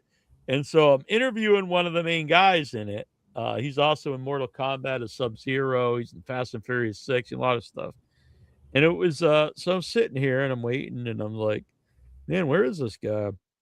And so I double checked the email and I'm like, oh, I got the right time. So I'm waiting.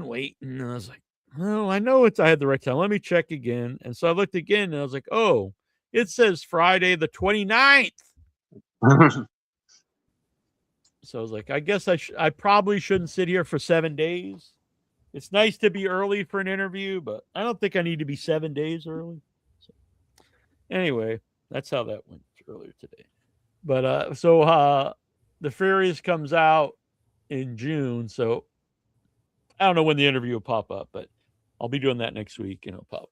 I did interview a couple people from the movie. It's really wild. So if you like movies, not always just horror movies, but movies you check out without your head, we'll be back. I'll probably review the pay-per-view.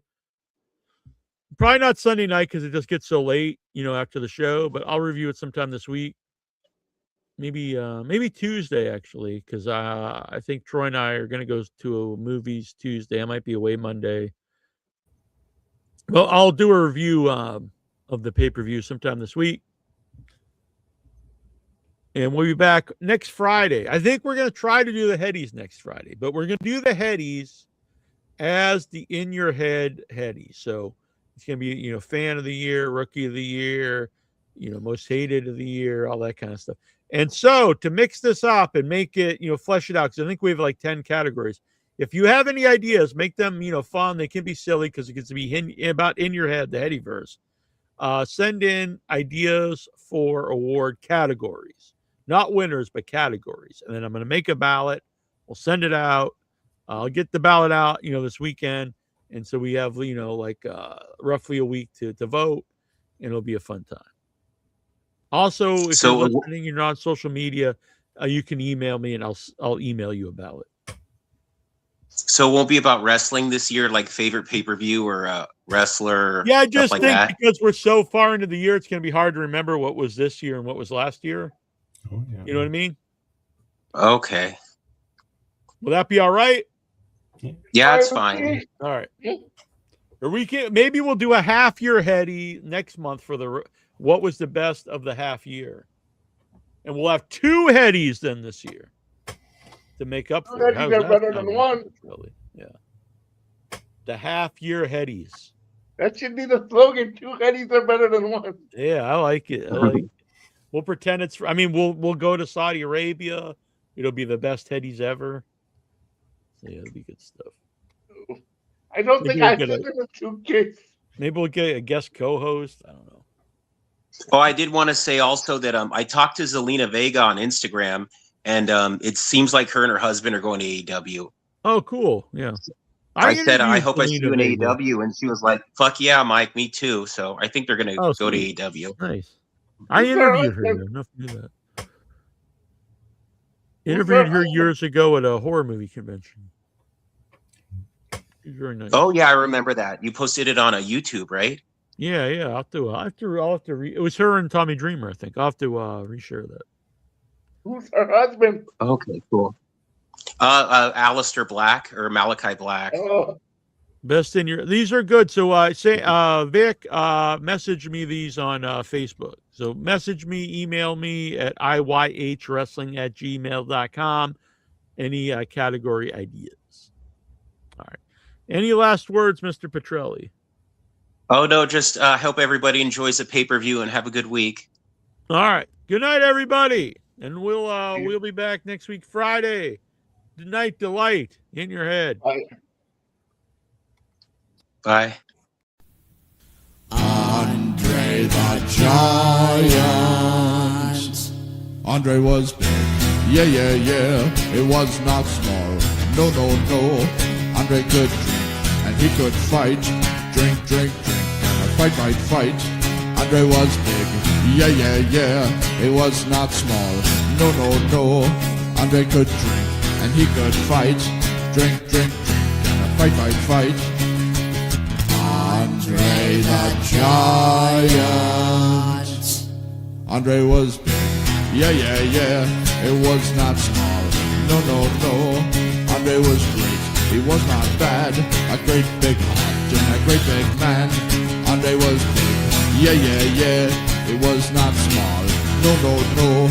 Andre could drink and he could fight. Drink. And fight. Andre the Giant. From Grenoble, France.